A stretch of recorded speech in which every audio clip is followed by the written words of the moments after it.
With the Butt Kicker Gamer 2, what you see and what you hear is what you feel. Butt Kicker. The future is feeling.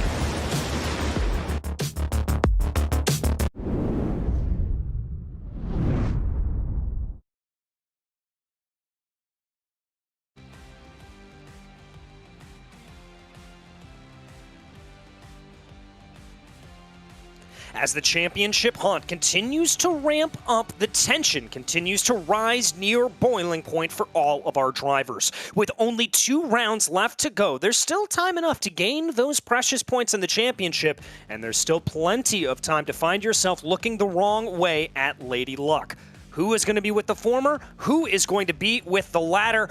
We don't have long to wait to find out. Hello, everyone, and welcome to the PRL Monday Night Series live here on RaceSpotTV. My name is DJ Clark. Delighted, as always, to be joined in the commentary booth by Ewan O'Leary, with our director and producer, Dustin Ollis, working hard behind the scenes.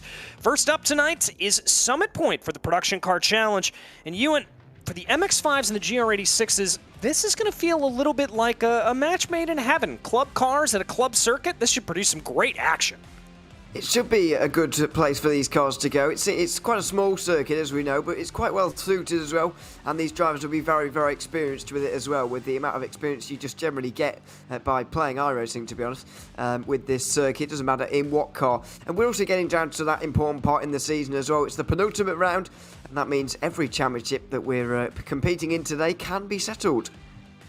Indeed. Let's take a look at that schedule. Look at where we've been all over the world. Suzuka twice, everywhere from Lime Rock Park to Olsen Park, but we're going to end the series next time out at Mount Panorama. And I frankly can't think of a more crazy way to end the season than that. The run up and down the hill for a championship finale. It's going to be absolutely fantastic. But Ewan, as you said, we've also got the championships to be able to go over here. Remember, 2 different championships. First off, the GR86 one. And it looks like there that Marlon McMullen pretty much has this on lock. Indeed, if he is able to secure a good result here today, based off of my very rudimentary math, he will be able to clinch the championship. Eric Harmon, though, is holding on to second, but not too much over Andrew Sharp and Jeff Evans. Look how close that battle is, with Gerard Farewell also breathing down there next. Jimmy Richards holds on to 6th place, albeit just barely, only a single point separating him and Kevin Berquist. Then Richard Modrich, Michael Lang, and Mark Galen able to round out your top 10 there. Let's also go ahead and take a look at those MX-5 standings. And very similarly, Kevin Sandiego, if he's able to get another gangbuster result here today, I do believe he will be able to lock down the championship over Sean Bancroft. Much like we saw in the GR86s, though, some very close running a little further back in the field. Bancroft, Venaro, Chase, all trying to close in on that 2nd place position. And don't discount Roman Bykhoff or Kelly Greenhoe as well. They're still in with a snowball's chance. As we look down further through the order, Austin Bartlett Chase has a little bit of an advantage there over Zach Fuller. Then it's Edward Peltz and Derek Putnam to round out your top 10. We also have a teams championship for both leagues here, and it's Danger Kitty leading the way up in that MX-5 team championship over Alibi Racing. Then a limited slip trying to close down on them. A big gap to Sperati Motorsports and Roberts Motorsports, although they're in a little bit of a battle there for P4. In the GR86, Whataback Racing Overdrive has about a 100-point advantage over Aerial Auto Art. Then it's Iceberg Racing, Whataback Back Row, Precision Racing Esports GR86. And that's going to go ahead and, wrap up the business of the day here for the moment. And you and I am so looking forward to all of this action. Yeah, very much looking forward to it as well. In terms of those championships, Marlon McMullen here can secure a championship with a top 2 result here, no matter where Eric Harmon finishes. Obviously, if he doesn't finish there, then it gets a bit more complicated. And Kevin Sandiego can win the championship tonight by winning the race as well. So that's all he has to do to clinch the title 1 round early. But it's for those quite difficult tasks for both of them, even though they have both been doing well. Indeed, and before we get to the qualifying action, which is about to take place here, we've got a few people to thank. First and foremost, Advanced Sim Racing. Owned and operated by passionate sim racers, Advanced Sim Racing designs and builds the sturdiest and most durable aluminum profile racing simulation cockpits available in the market today. All PRL members get a 5% discount code on all ASR products using the Precision 5 coupon code. Also thanks to Racebox Sim Racing. Racebox offers mid and high-end button boxes for sim racing enthusiasts. From the casual gamer up to the most meticulous sim racing driver. Competitively priced and carefully handcrafted, their button boxes are an enjoyable addition to any sim racing setup. Visit raceboxsimracing.com and get a 5% discount code using the Precision 5 coupon code. Thanks as well to the Butt Kicker. Butt Kicker products provide an incredible immersion and realism to every game. Feel every nuance and truly put yourself in the driver's seat. We wouldn't be anywhere without Mecha Sim Hardware as well. Mecha Sim Hardware is a small company from the Czech Republic, and their goal is to produce high-quality sim racing hardware. If you're looking for a high-end pedal set, handbrake, or sequential shifter, visit Mecha Sim Hardware's eShop right now to get yourself up to speed. Also, thanks to Muradness. Muradness is a performance lifestyle brand motivated by motorsport and founded by professional race car driver Daniel Morad. For more information, visit muradness.com. And finally, thanks to NinjaTrader. Better futures start now. Trade the world's future markets with NinjaTrader. Visit ninjatrader.com to access unlimited free trade simulation. Thank you to all of our sponsors here in the Precision Racing League. But, well, with all of that out of the way, it's now time to go qualifying as we take a look at the number 24 on your screen. We have seen this car put in some good performances a little farther back in the order. Holding on to about second position is what they always seem to do, as it just looks like Marlon McMullen, once he gets out into the lead, he is gone in those GR86s. Yeah, he is. That's been the story of the season so far, really. Him getting to the front and just powering away from the rest and just not looking back from that point as well. Over the course of the season so far, he's got 7 wins. They've all come in a row because he didn't attend the first round, which has put him in a little bit of jeopardy, actually, for the opening round, and does for this round as well because of the drop weeks. Obviously, next week, nobody can take it as their drop week because it's the final round, so that will be something to note. But it's hard to see Marlon McMullen being caught here, really, given he's won the last 7. He only needs a top 2 today, and even then, Eric Harmon's going to have to do pretty well to keep this time championship alive. Indeed he is, and there is the man of the hour, potentially the Precision Racing Esports driver, Marlon McMullen, working his way right now through the back half of the circuit. This is sort of the technical area of the circuit here, Ewan, as you run down through the chute into yard sale and through the carousel. And you got to power down here through the S's and try to set yourself up for Paddock Bend. Now, normally you would think of that final corner on this track as a pretty much a sweeper corner, not a whole lot of dives there, but I've seen more than a few drivers try to get a little bit fresh coming down through that area of the track and really push the limits. So we may see some overtakes there tonight, but I think the best place to get an overtake done is going to be down into turn 1. Yeah, it always is around this circuit. It's the big braking zone. Even these fairly light, fairly slow cars, they will be getting up to some speed at least, and there'll be passes, 1 or 2 of them, down on the brakes in towards turn 1, you would imagine. Yeah, it doesn't get too technical around this circuit, really, especially for these kind of cars. Even the S's, they're at 7, 8 and 9, and not too much of a consideration, really. The braking zone down through 4 and then into 5 is quite a tricky one, and that's really takes a lot of thinking about. The sweepers, obviously, at turn 3 and turn 10 as well, the final turn as well, are something to think about. But it's one of those circuits you get introduced to very, very early in iRacing, so all these drivers will be very comfortable with it. They'll have plenty of laps around it, and at the end of the day, it's not the most technical or challenging circuit on this schedule by any means. No, it certainly isn't, and it has played host many, many a time to MX5 racing. Obviously, the GR Cup this year, not going to be visiting them in the course of SRO action, where we do see those GR86s out in real life. They're going to be out at COTA this next weekend. And shameless plug, if you want to go ahead and check that out, you can listen to yours truly calling that race. It's going to be a good time. But right now, we're not focused on the real world, we're focused on the virtual world, as Austin Bartlett Chase brings his number 17 out of Paddock Bend, trying to be able to put a good lap time down here, trying to jump up above Kelly Greenhoe and Kevin Sandiego. 121. That's going to be good enough for third place in class for Austin Bartlett Chase, but a little ways off the leaders there. That's a little bit more of what I was thinking about from Kevin Sandiego. I was going to say, surprised to see Kelly Greenhoe having the advantage over him, but Sandiego back up to the top of the charts in P2 overall.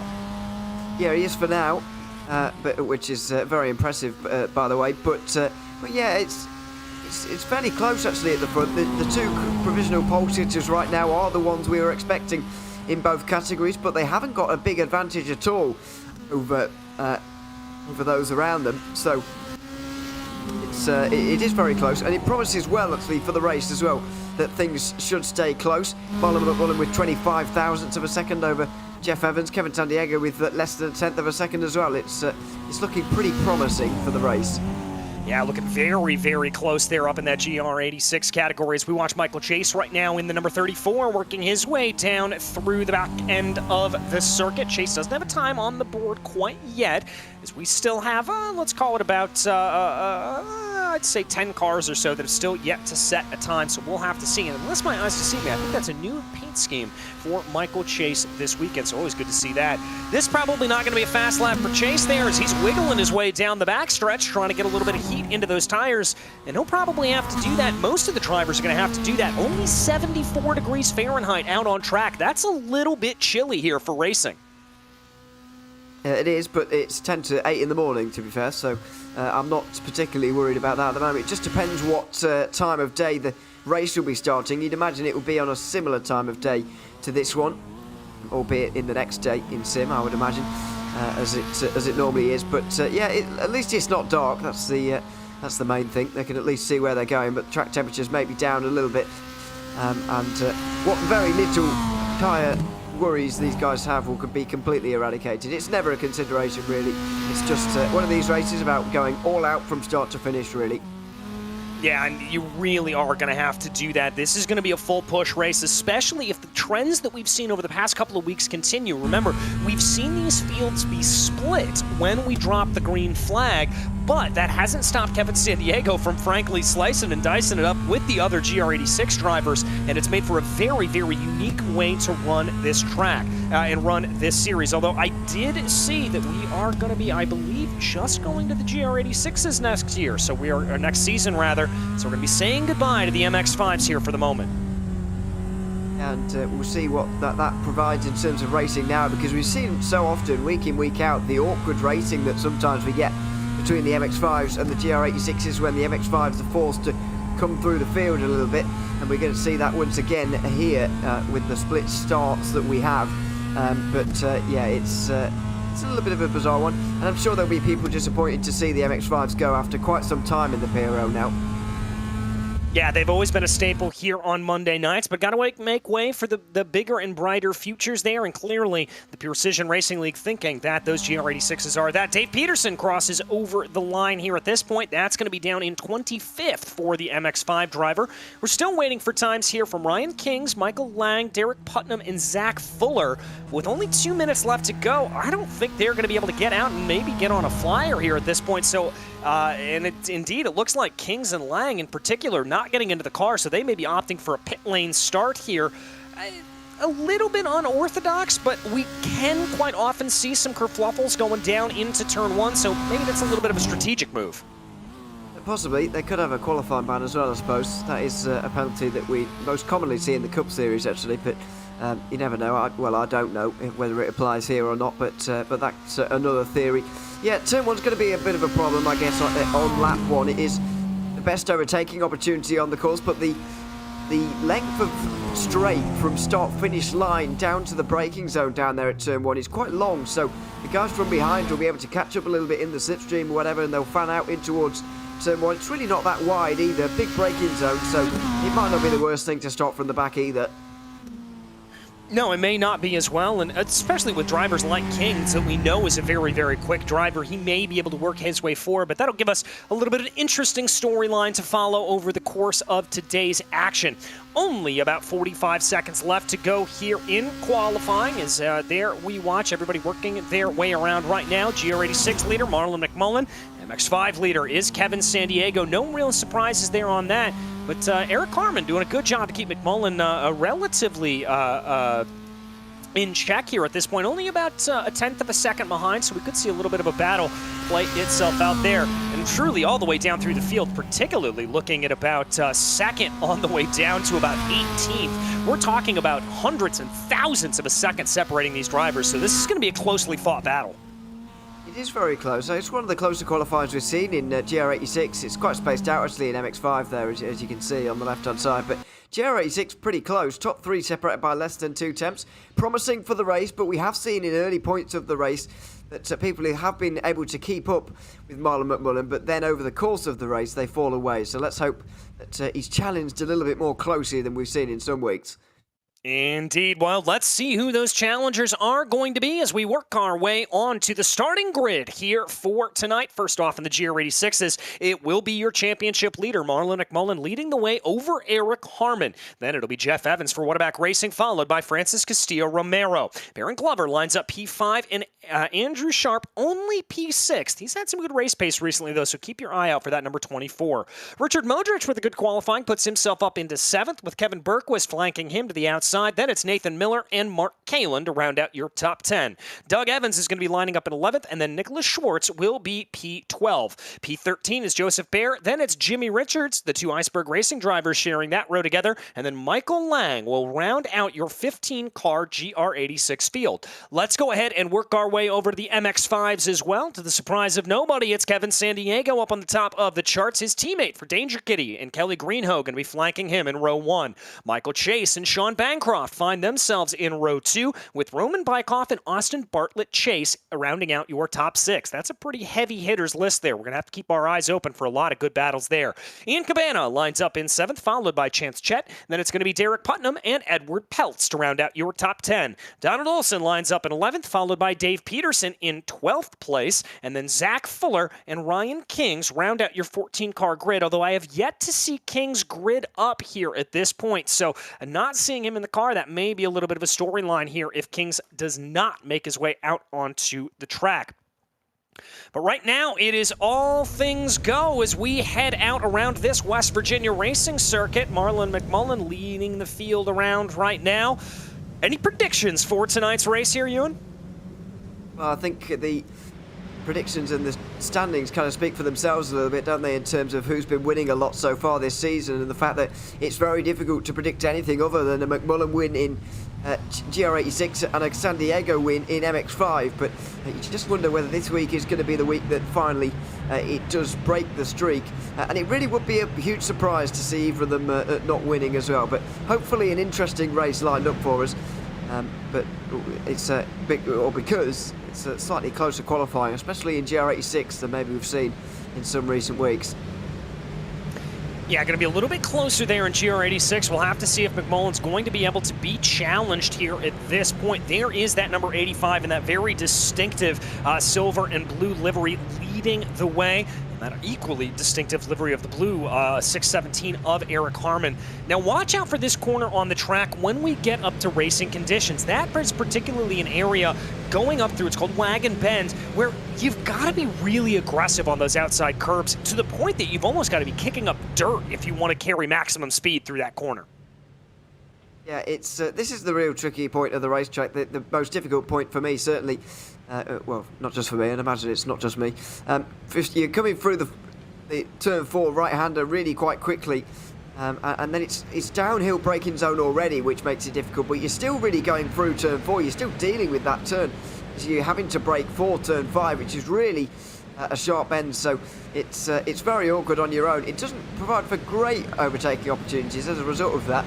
You've kind of got to be side by side already, I've found, to be going for that, but it's not impossible for that to be actually happening. So it is an interesting point down the racetrack, but that point in there is certainly the most technical part of this circuit, and where we are likely to see a bit of the battling throughout today.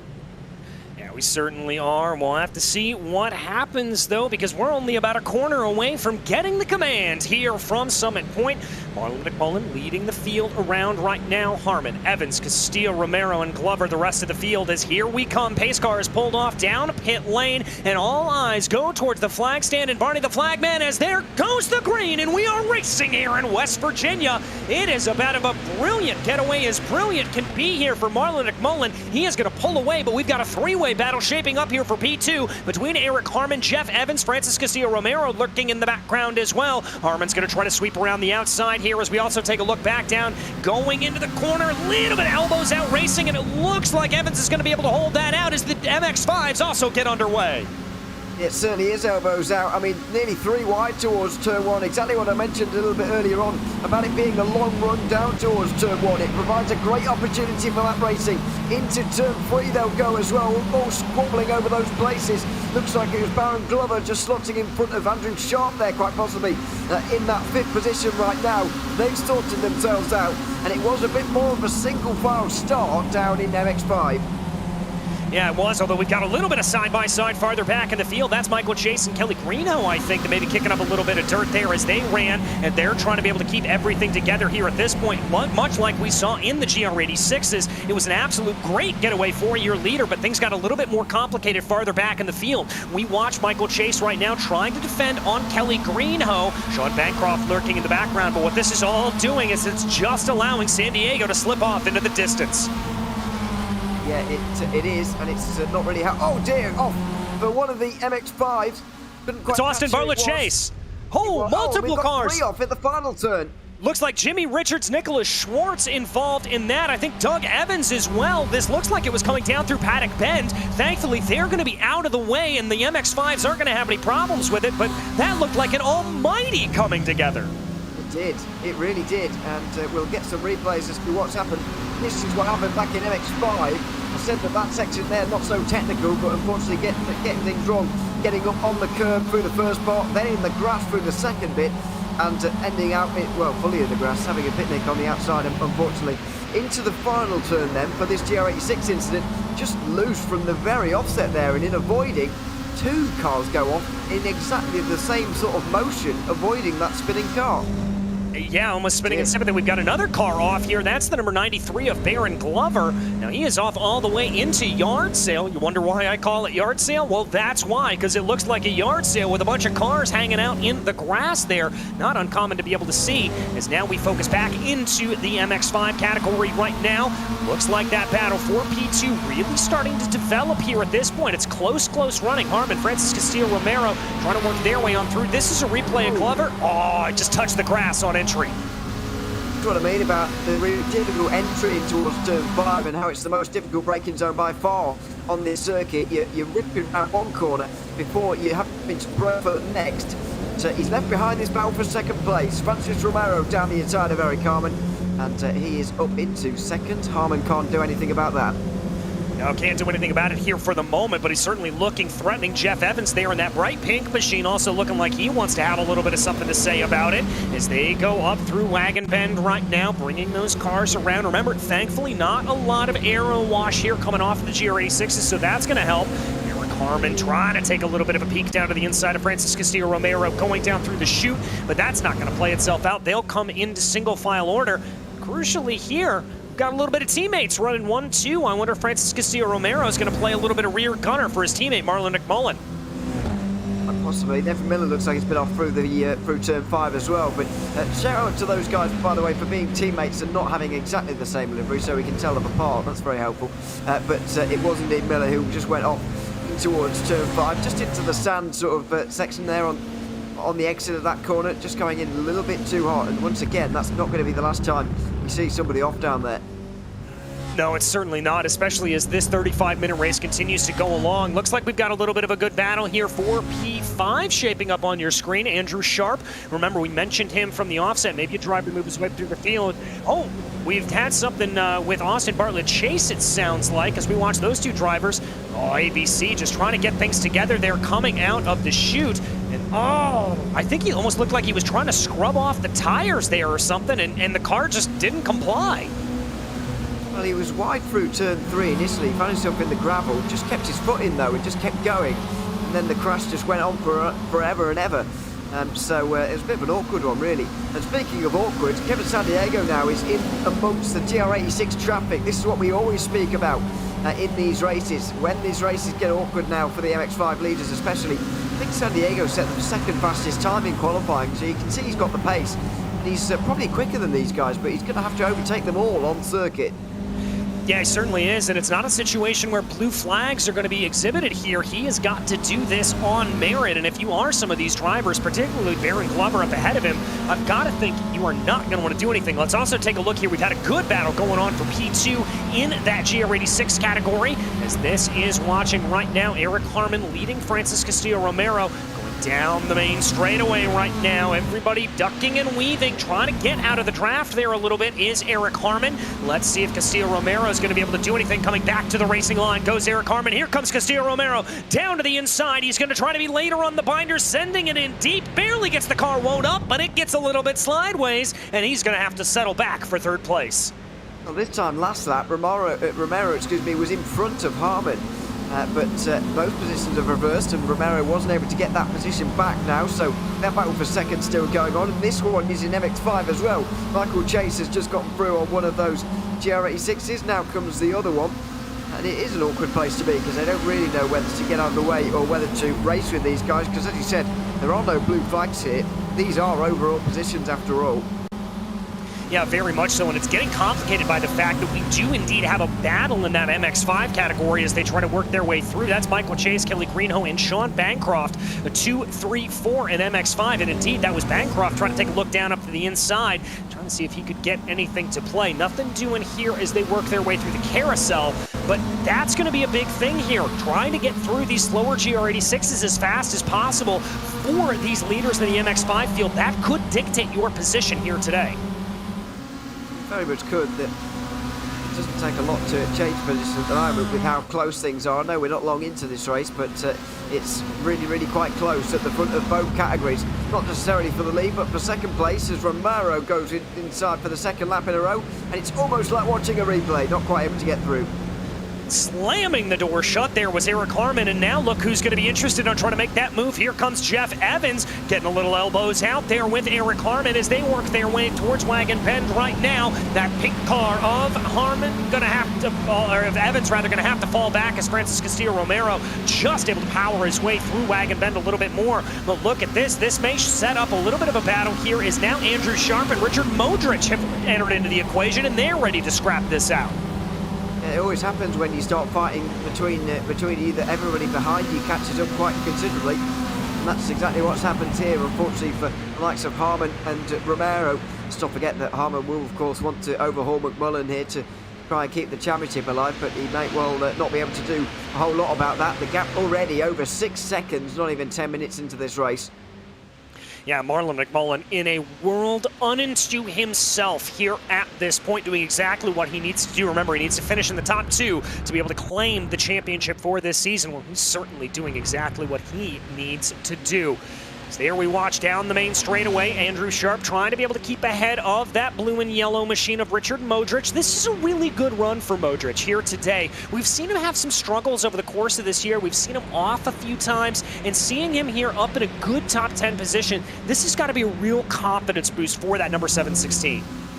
It's a good place for him to be in, just clinging onto the back of them and once again benefiting from the battles that are happening in front of him, which is exactly what you need to do.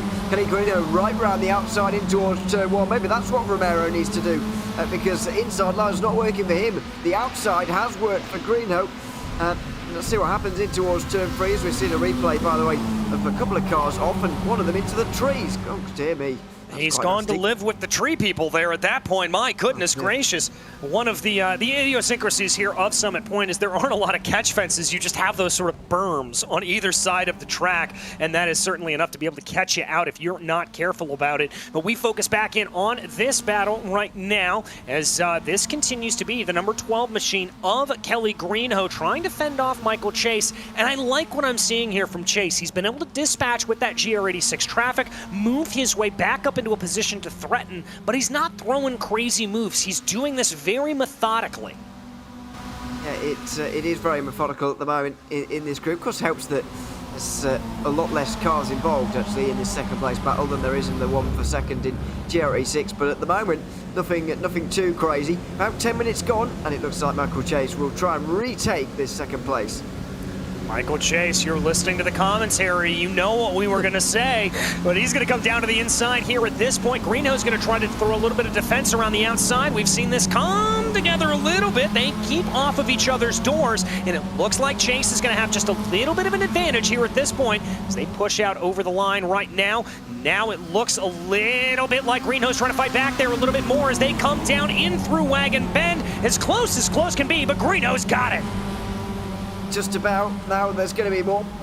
Surely, Bancroft looking at the inside, Chase looking on the inside as well in towards turn 4. They're all offline looking for the space and looking for the avenue in the braking zone as well, but won't be able to head down the inside at turn 5. It's going to be a case of another waiting game down towards turn 1, where I feel like we're going to see much the same story as we have done the last 2 laps, excuse me.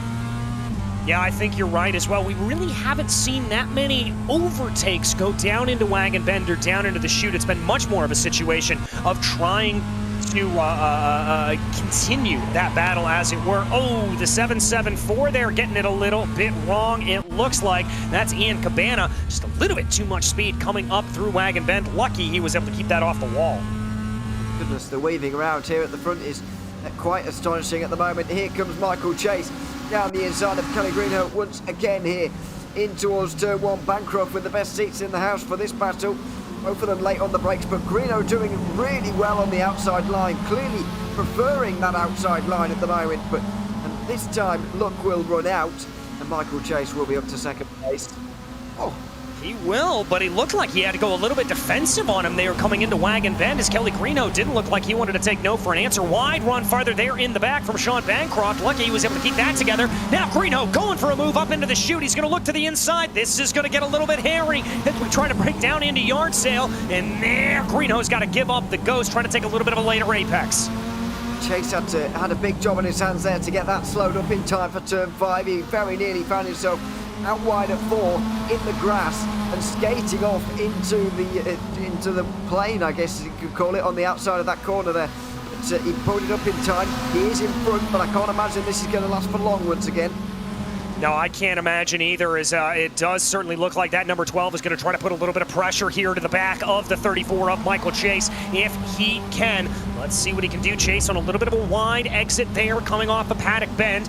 Here comes Greenhill keeping in behind. Now, my big question here is, are we going to see Kelly Greenhill do what he has done so many times over the course of this season and last, and that is come down into the pit lane early? That's been his calling card, but now he may not even have to resort to strategy, as he's going to try to go the long way around the first corner, sweeping around the outside of Michael Chase. He's got it done for now, but can he keep up the momentum? Enjoyed so much success so far on the outside line, because partly it gives you the inside of turn 3, which is a high-speed sweeper that you really do need the line for. There it is. It's hard to get a comeback through a corner like that as well, so Chase will struggle to get alongside him towards turn 4. Kelly Greenhill will be back in front, but I think you're absolutely right. We are going to see an early pit stop from Greenhill once again, because we've seen it so many times this season, and to be honest, more often than not, it has played out quite well. Oh, a little bit of a sneak attack move there coming up the inside for Sean Bancroft, trying to get a move done on Michael Chase, but that didn't play out, coming down out of the carousel. Now they're going to fall into line here at this point. That's Baron Glover in the GR86 that you see running in this order at the moment. Glover just kind of caught out here a little bit, unfortunately. Doesn't have a whole lot of where to go. Here comes the draft coming down into paddock bend, and just like that, here comes Kelly Greenhill, here comes Sean Bancroft, and here comes Roman Bykoff. So 3 takers on that early pit strategy. They've realised clearly that it's a good idea over the last few weeks. Michael Chase now left out on his own, wondering what to do, because seen himself get undercut so often that now he's left on his own. He might well decide that it's the time to come in early as well, but they've got to make sure that they've calculated it correctly. The MX-5s can't exactly run that much longer than the end of the race. They are fairly tight on fuel.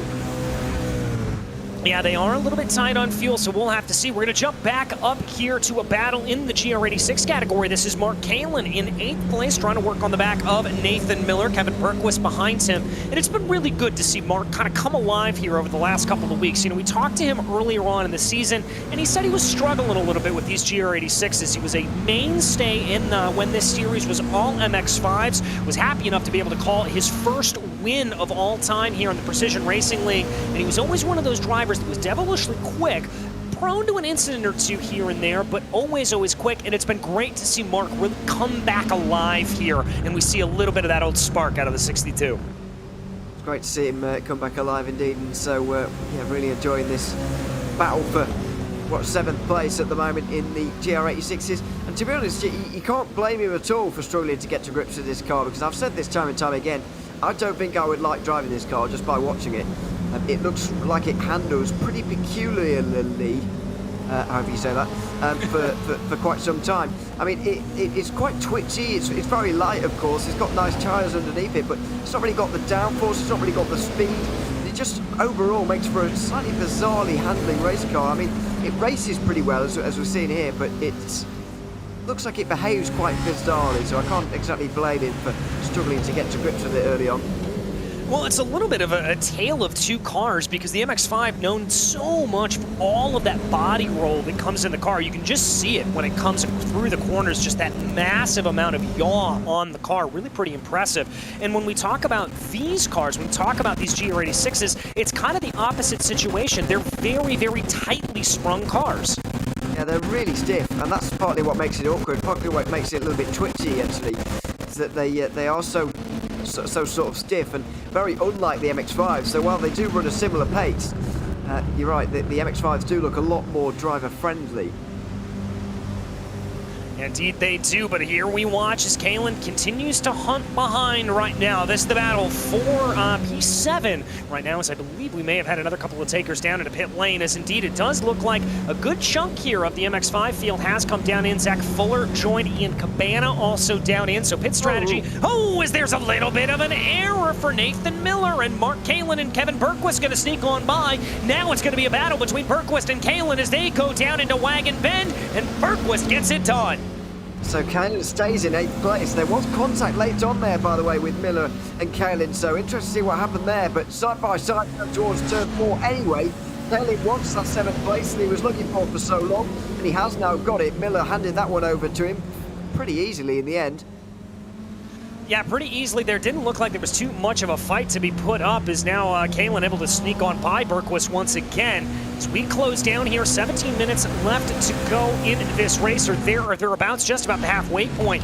As they go now, it looks like here we've got a little bit of a battle farther up in that GR86 field, as Jeff Evans tries to be able to put his way forward, and we've got our first pitter out of the GR86s as Richard Modric brings the 716 down into pit lane.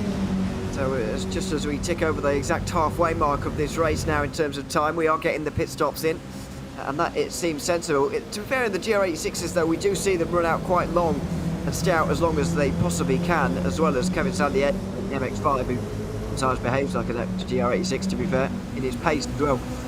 So we'll see how far they can go, but it probably won't be too much longer in all honesty. I mean, in the next 7 minutes, I'll be surprised if we get to 10 minutes to go before everybody's pitted.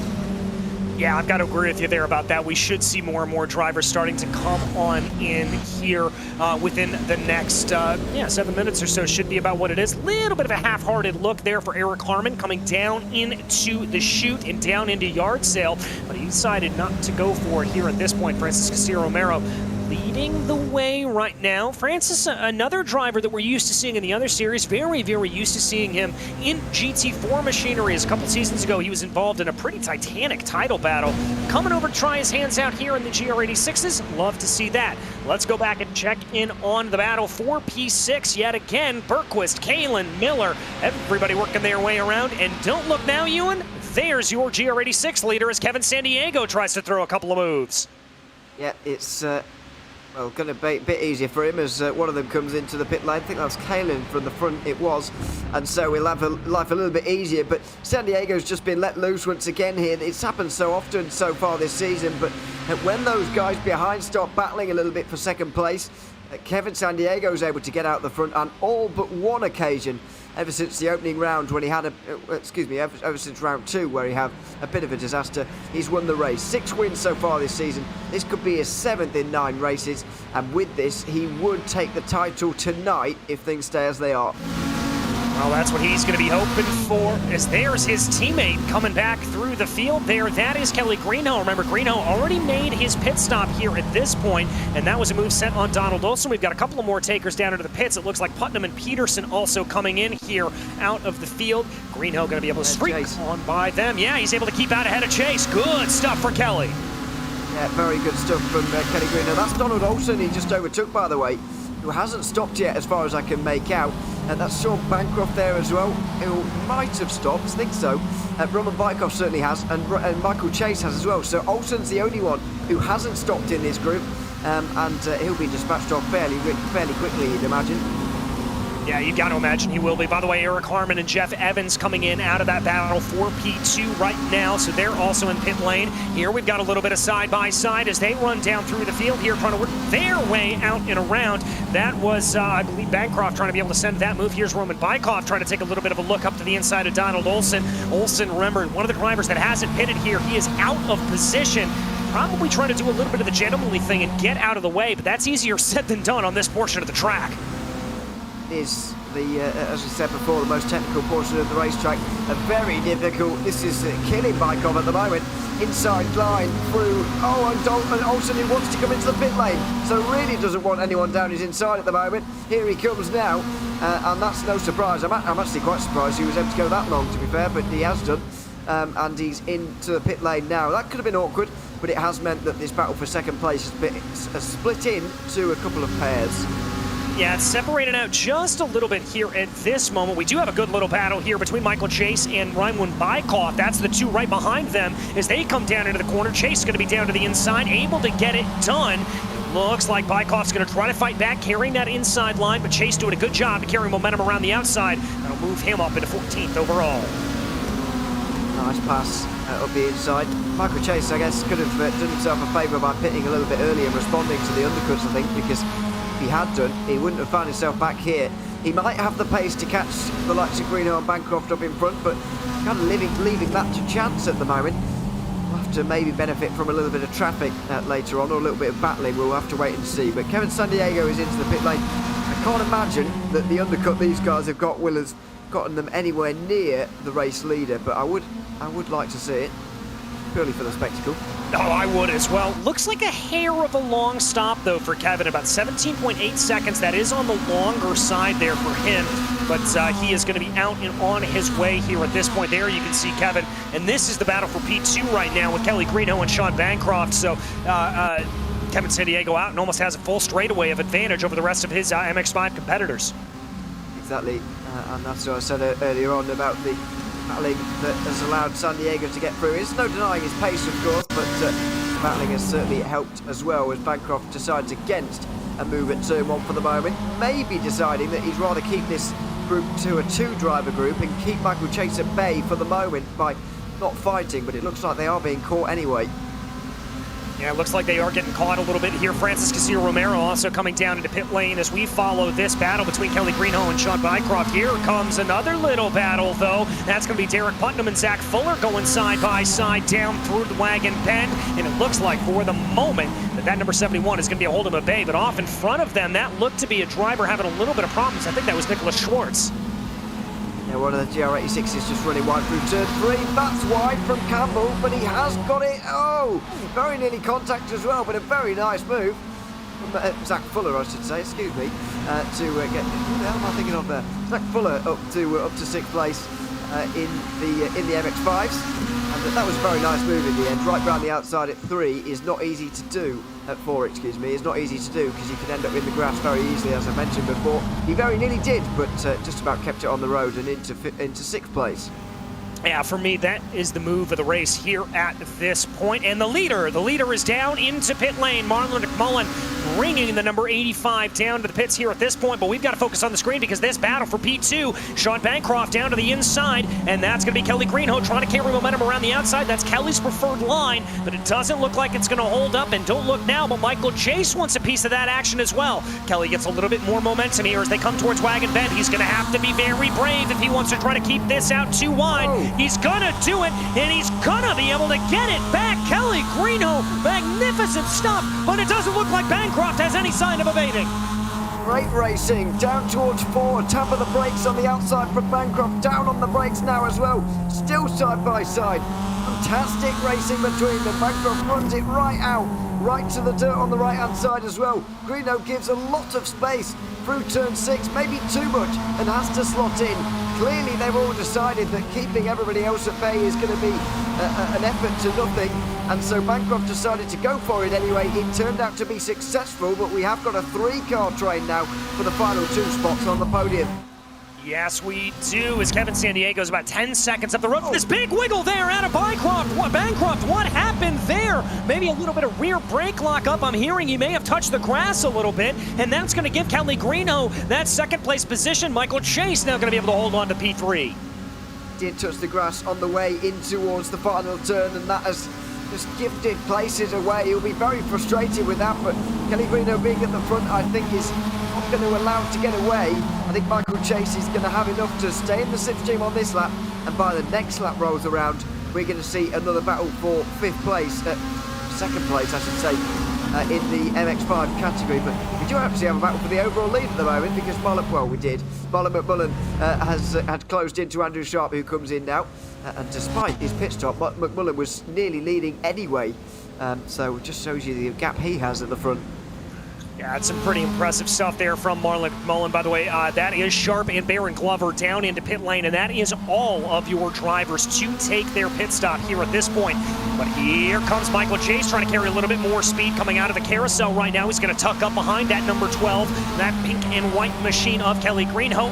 Looks like Chase just lost a little bit of time there, and Greenhoe goes very, very defensive. We go split screen as we've got another good battle in our hands. This between Eric Harmon and Jeff Evans. This for the final podium position up in the GR86 category. And lots of podium battles going on in both categories, which is fantastic to see. The MX5 one looks like it could change at any moment. It's a ticking time bomb, really.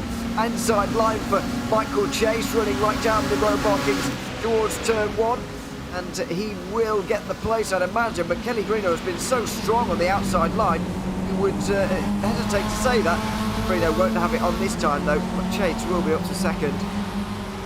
Yeah, Chase able to get that move done. That's Bancroft trying to take a little bit of a look as well, but Greenhoe's going to be able to successfully defend as they work their way into Wagon Bend right now. Single file for the moment. Looks like Greenhoe's got a little bit of extra momentum there. Bancroft also carrying some good stuff as they fly down into the chute right now, trying to see if this is going to fan itself out. Looking this way, looking that way. Defensive line from Michael Chase going down into yard sale, and that's going to prevent anything there from Kelly Greenhoe from happening.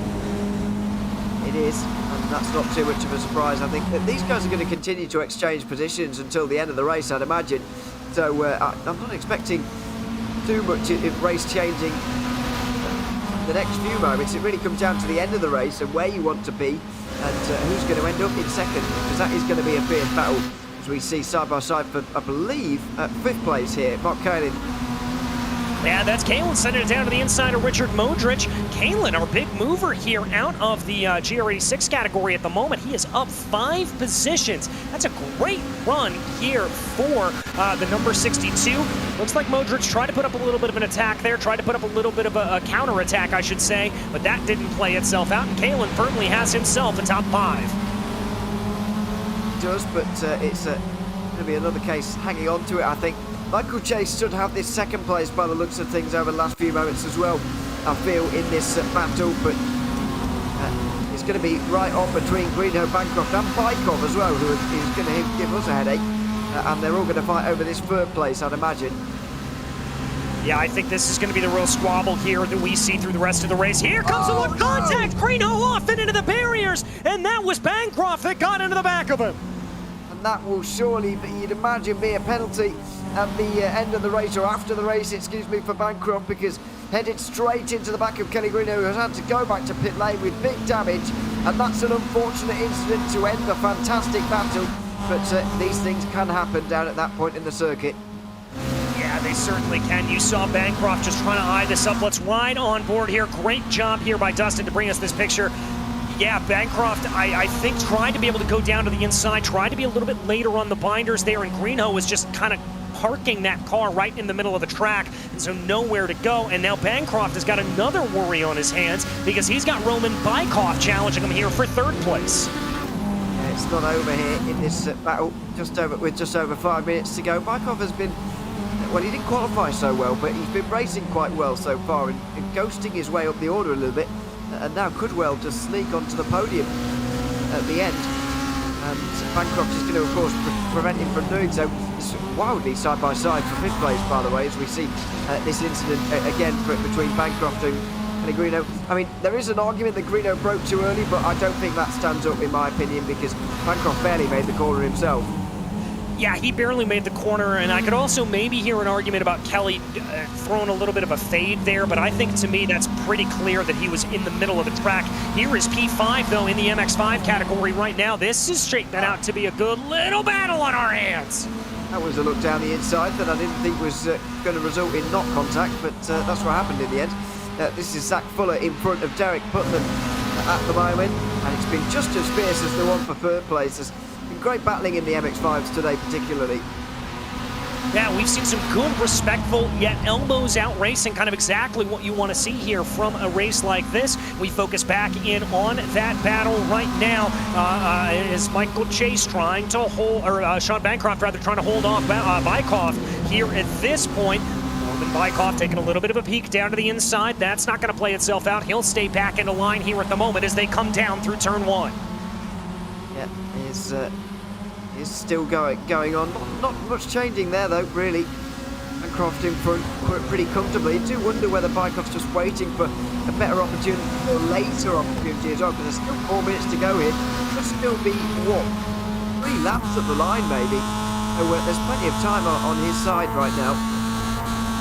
Yeah, plenty of time on his side. He doesn't need to be too aggressive. He just needs to find the opportunities. Thought he was looking to have a little bit of one there going into yard sale, as you saw the 13 poke his nose down to the inside, but not enough to be able to make that to play here at this moment. As we watch right now, Bancroft gets a good exit there out of the carousel and down through the S's. He's going to try to keep everything together here at this point. They may have a little bit more interesting conversation up ahead of them. I think that's Baron Glover in the GR86 that they're going to have to get by. That's going to be maybe a point of contention. Yeah, oh dear, Bancroft very sideways. But yeah, I think that is going to be maybe one of the things that decides this battle, that changes this battle a little bit, but it does look like it needs something at the moment. The position to change. Bykov with maybe not quite enough speed to get through on his own. Might need one of the GR86s to interfere. As we go up to GR86s in P2 as well, where they're still fighting.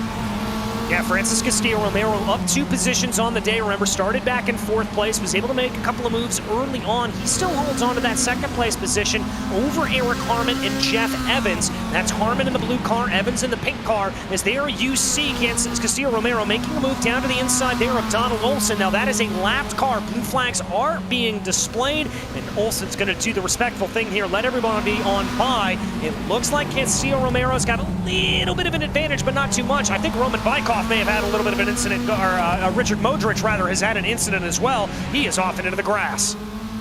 Looks like it, plummeting down the order as well as Bykov gets down the inside at turn 7. That's very close. Bancroft gave him the room. Bykov had to launch himself over the curb really, and couldn't get anywhere. This is what happened. Oh, it's exactly what happened to, it was Austin Bartlett Chase, wasn't it, early on? He did it on lap 1.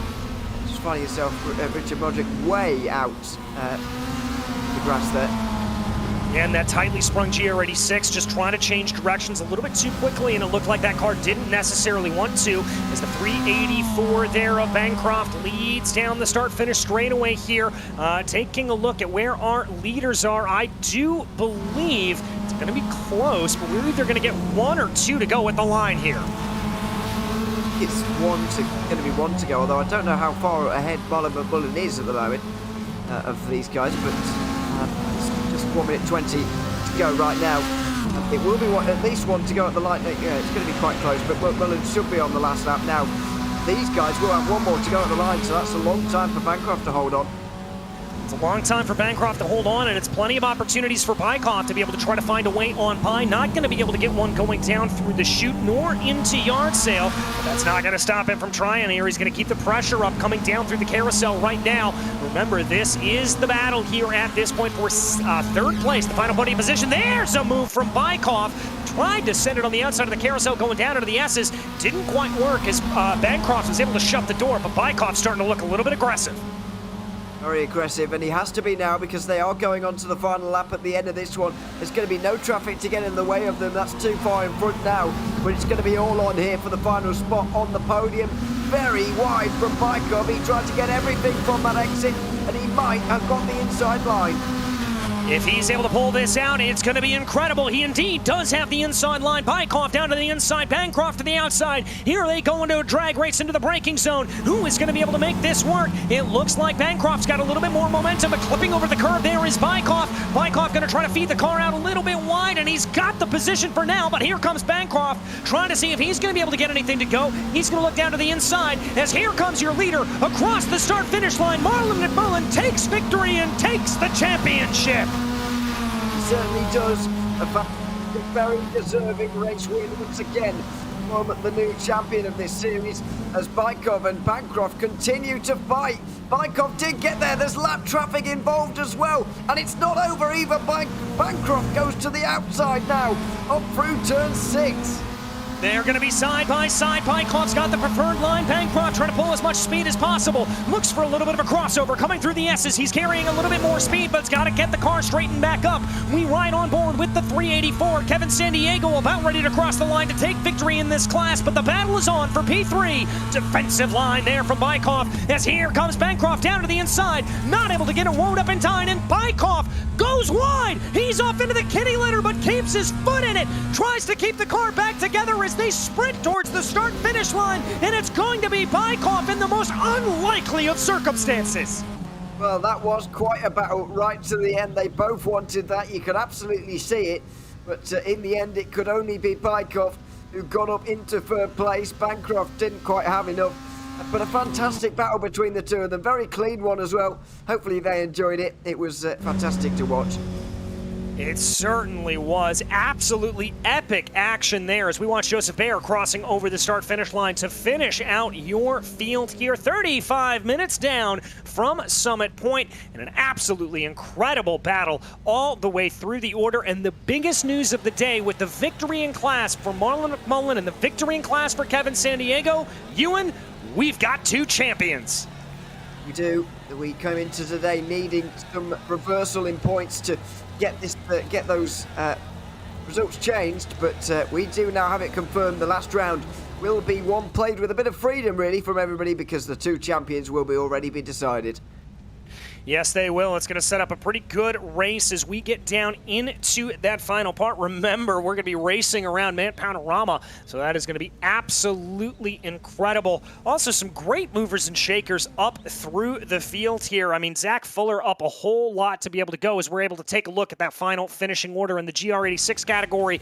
Marlon McMullen taking the victory and the championship here. Francis Castillo-Romero and Eric Harmon rounding out your top three. Harmon able to withstand the pressure there from Jeff Evans. Mark Kalin with a great run to come home P5. Then it was Andrew Sharp, Nathan Miller, Kevin Berquist, Richard Modric, who was able to finish ninth despite that incident we saw him have, and then Baron Glover to round out your top 10. 11th was Nicholas Schwartz, 1 lap down, as was Joseph Bayer. Jimmy Richards, 4 laps down. Doug Evans and Michael Lang having a little bit of a rough run out here today. Let's go ahead and switch on over to those MX5 results as well, because much the same story. Kevin Sandiego taking the win, taking the championship here tonight. Michael Chase coming home in P2, able to run away from the battle that we saw play out between Bykoff and Bancroft. Bykoff able to get the advantage there at the last minute. Zach Fuller, a big mover and shaker up through the field, up 13 spots. That's a great run there for Zach Fuller. Donald Olson, the first driver, a lap down. Also Austin Bartlett Chase, Dave Peterson, Ian Cabana, and Edward Peltz round out your top 10. there. As we look back a little farther, Derek Putnam 3 laps down, Kelly Greenhoe, that incident we saw there from him, Chance Chet and Ryan Kings, who did not start here today. But it looks like we have got a little bit of time to talk to the one, the only, your leader, your championship taker, Kevin Sandiego. How does it feel, my friend? You are the king of the world. Thanks, guys. Yeah. Did I close it up tonight? Was that it? I have to look at the points. Based off our math, with no drop rounds coming in for the final round, you are indeed the champion, my friend. Awesome. That feels great. Thanks for letting me know. Well, talk to me about running out here today. It looked like pretty much a walk in the park for you. I mean, able to qualify, I think, 2nd overall. You never really had any challenge this entire way. Was it just a matter of traffic management? Yeah, I don't know. There wasn't too much in the way of traffic management today. The GRs were much faster here because of the long straightaway, and so I didn't make it up as far as I normally would have in terms of making it through traffic. But, we gave a good 12, 13-second lead at the start, and it took a little while to catch up to these guys, and then, I just found a nice pocket and just sat in there and tried to keep the tires from overheating too much in the rear and just hold the gap. Once I'm able to pull, 2 seconds or so, I can typically stay ahead. But it's a matter of breaking away enough to be able to, not give the draft to the guys behind. That's what I was luckily able to do. There's a little bit of fighting between Chase and Greenhoe and a couple of others that slowed their little pack down, and so that gave me a little bit of a chance to run away. Well, runaway you did, my friend. Coming into next week with everything sewed up, are you just going to go on and have a good time? Or are you going to be doing a last to first drive? What are your plans for when we head to Mount Panorama? Yeah, we'll see. Maybe I'll run the GR. I haven't driven in a while, so start from the back and just see how it goes. I have to get used to that car again. There's no MX-5 next season, so got to see what car I'm going to drive next. Well, we wish you luck next week. Kevin, congratulations again on the win and a well-deserved championship here for this season. Yeah, appreciate it, DJ. All right, guys, have a good night. Thanks for hosting. Take care. All right, thank you. That was your victor in the MX-5 category, Kevin Sandiego. And now you and I believe you've been able to catch up with his counterpart up in the GR86s, Mr. Marlon McMullen. Yeah, he is in our commentary booth, but I don't believe he's going to be able to hear us at the moment. Oh, yeah, here we go. Marlon, welcome to the booth. Good to have you with us. A big win for you today, actually, in terms of time gap over the rest of the field. What were you particularly enjoying yourself out at Summit Point? What was the deal out there today? Hey guys, sorry about that. I got handed a mic that was turned off. That was my fault, but I flicked it off. No, I was just sort of going out there and just sort of minding my own business and just trying to basically set the quickest lap I could after, one another, sort of aiming for the qualifying run. And yeah, no, I've always sort of really loved Summit Point, Toyota, Mazda, whatever it is. It's just one of those trucks you sort of groove in, and hopefully nothing sort of grooves you out, because if it does, if you go flying off on the grass, well, you don't come back usually. No, you end up in a tree somewhere. It's quite nasty. In terms of this season as a whole, you've won 8 in a row now, ever since you were not here for the first round of the season. But after that, it's been very dominant from you. How do you sit back and reflect on this season now that you know that you've got the title wrapped up going into the final round as a result of this win? How do you sit back and reflect on this one? Oh, it's been pretty amazing to come back out, after last season and sort of show some stuff. And then, I missed round 1 because unfortunately I had to go to my grandma's funeral, so that sort of affected me for that week, so I chose to take it off. I mean, that was my reflection week there, really. And then, I sort of came back and said, look, I'm going to go as quick as I can and see how we go and try and make the best setups I can each and every week. And, I was able to do that for a little bit, and the others started to catch back up, like Sharpie and all that. And, it was really good, some of the battles we had over the last few weeks. But, I mean, look, we got 1 round to go. Nothing can sort of really go wrong. I mean, if I have a disconnection, but if I get a penalty on top of it, something can go wrong. So it's just about really getting out there 1 more round, having a bit of fun, and just sort of see what we do at Bathurst, because I'm an Aussie, so it's good to finish there. It's going to be fantastic to finish there. Congratulations on the win here tonight, Marlon, and thanks for joining us. Thank you, guys. Thank you as always. Thanks very much. Marlon McMullen there, victorious in the GR86 category tonight. Yes, indeed. It also looks like we have got second place in the MX-5 category. Ready to talk to us, Michael Chase. Michael, looked like you were involved in a pretty hefty battle there for a little while, and then once we got down into it, you were able to speed away and hold on to that P2 relatively well.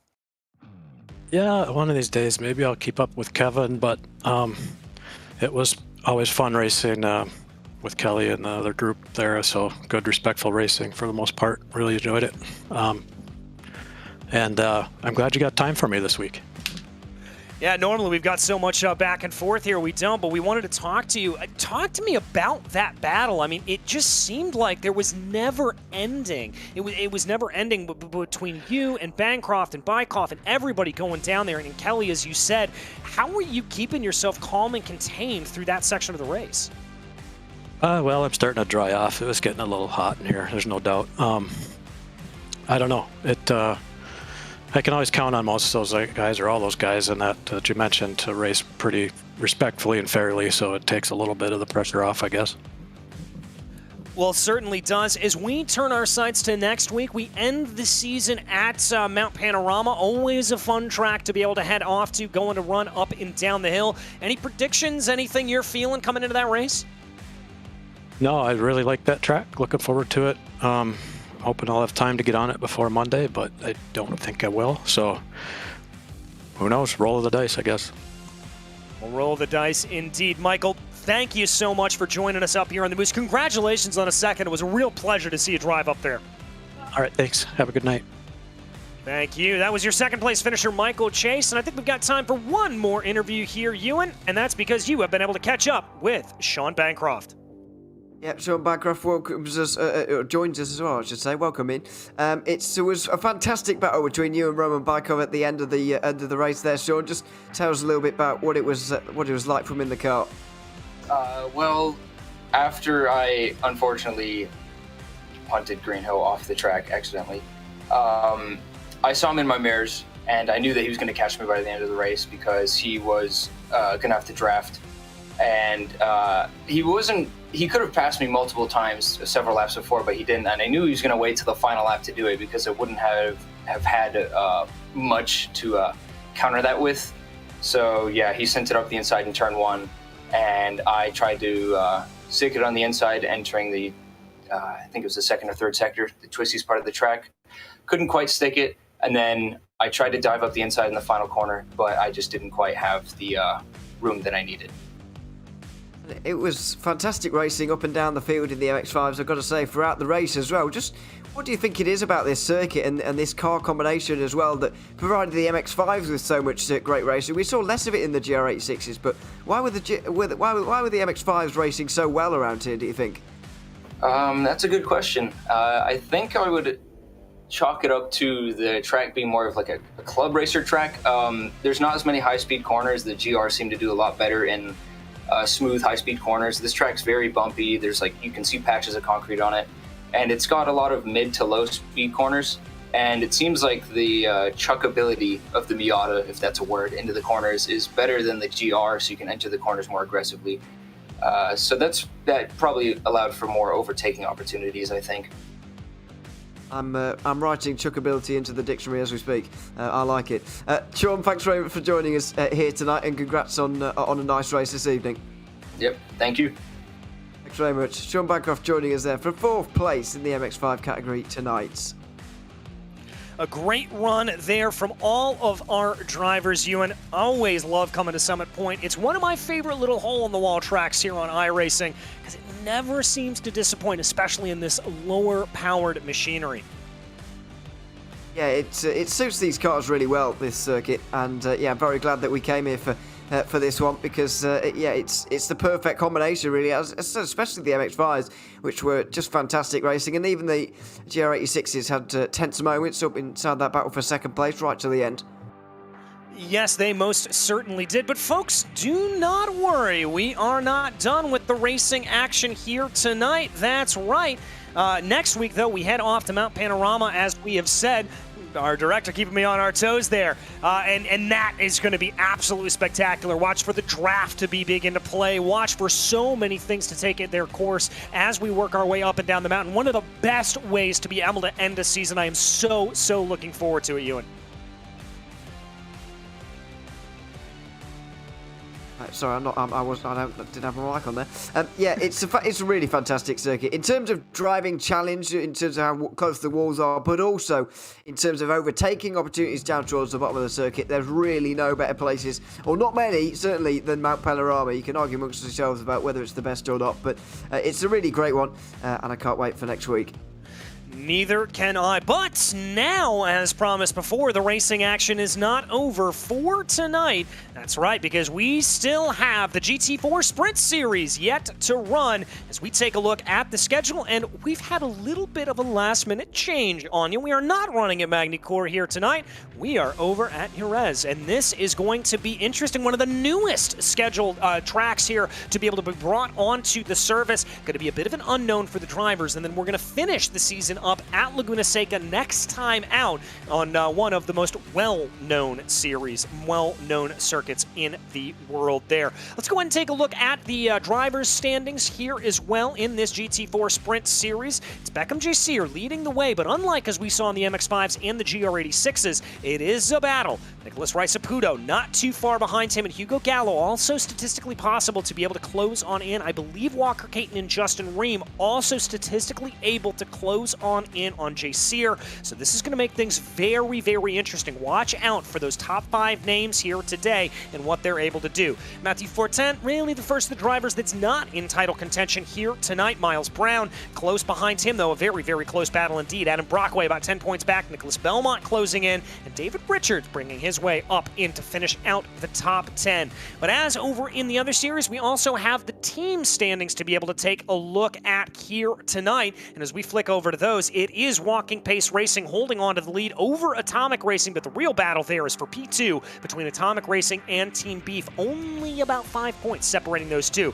Radicals Online 465 Garage has a pretty firm stranglehold there on P4 with Race Factory in P5. Then it's Grizzlies of Attrition, followed by Apollo Racing Club and Delta Sport to round out your top 8. Drivetrainer Motorsports is very close behind Delta Sport in P9, and then Maradness M Squad rounds out your 10-car top 10, as it were. Your 10 teams there leading on the way. And so now with our little bit of a schedule change, as we said, racing around here at the Spanish circuit, going to change things up. Ewan, what are our drivers going to be in store for here on, unless I'm greatly mistaken, iRacing's newest offering? I think it might just be about iRacing's newest offering. It will be for maybe 2 weeks longer. It's going to be a real challenge. I've got to say, in terms of Magny-Cours and the overtaking opportunities around there, and then you compare it to here, they're really few and far between around this circuit, especially in GT4s like this one. They're going to be hard to pass on here. The best opportunity is probably going to come down towards turn 6 at the hairpin down there, and the final corner at turn 13 as well, which is mainly only set up because of the slight chicane we've got instead of going through turn 11 at full pace like you would normally see. It's a really high speed and flowing circuit instead of Magny-Cours, which can be a little bit stop-start on occasion. And maybe the medium to high-speed corners don't quite suit the GT cars quite so much, but since they're not actually competing against any other category, it doesn't really matter. Everyone's dealing with the same kind of ailments that they'll have. Yeah, indeed it will, as right now your top 5, Justin Ream by about 74 thousandths of a second over Beckham J. Sear. Then it's Hugo Gallo in P3, Walker Caton, and Michael Terrafino in your top 5. Good running there. We're seeing a lot of those big names up at the top of the charts, kind of exactly as you would suspect. And it is all McLaren and Mercedes, kind of as it has been all season long. Robert Ridgway, Jordan Ricks-Grinny, and Jack Stevenson, your 3 Porsches in the field. Our top BMW, that's Miles Brown. And what has to be said is a very impressive P7 there. BMW has looked a little bit off this entire year, so good to be able to see them be able to get a good run. There is Miles on your screen, only about 0.7 of a second off of the fastest time set here by Justin Ream. So the 222 definitely putting in the paces here at this point. It always happens with iRacing though, does it? That next season the BMW will be significantly better or whatever it's going to be. These things change around quite regularly, so I wouldn't be too surprised to see it doing a bit better next time. But it's very much about which driver is at the wheel of each one at the moment in terms of Mercedes versus McLaren. The top 6 in the championship indeed are covered by Mercedes and McLaren at the moment, but we're getting a very good idea now just as to how flowing this circuit is at Jerez. the chicane, the only thing to really break it up. Added, well, I'm not sure when it was added actually, but it significantly reduces the speeds around turn 11 and 12, where previously it was really high speed, sort of top end corners. Doing a quick little bit of research, looks like it was added in about 1993, 1994. I believe it was actually, yeah, I believe it was one of the many changes that were made across circuits following the tragedy at Imola on the 1st of May that year, with Ratzenberger and Senna passing away. I believe that was one of the changes that came in, along with the chicane at the end of Circuit Barcelona, as well as the, well, strangest thing I've ever seen, the chicane going up Eau Rouge and over Radillon that they put in at Spa that year. So some of those changes obviously went by the wayside. Some of them stuck around, including that chicane here, known as the Ayrton Senna chicane. As we continue to watch Miles Brown working his way on through, looks like we've got about half the field down into pit lane here at this point. Having a couple of technical difficulties here.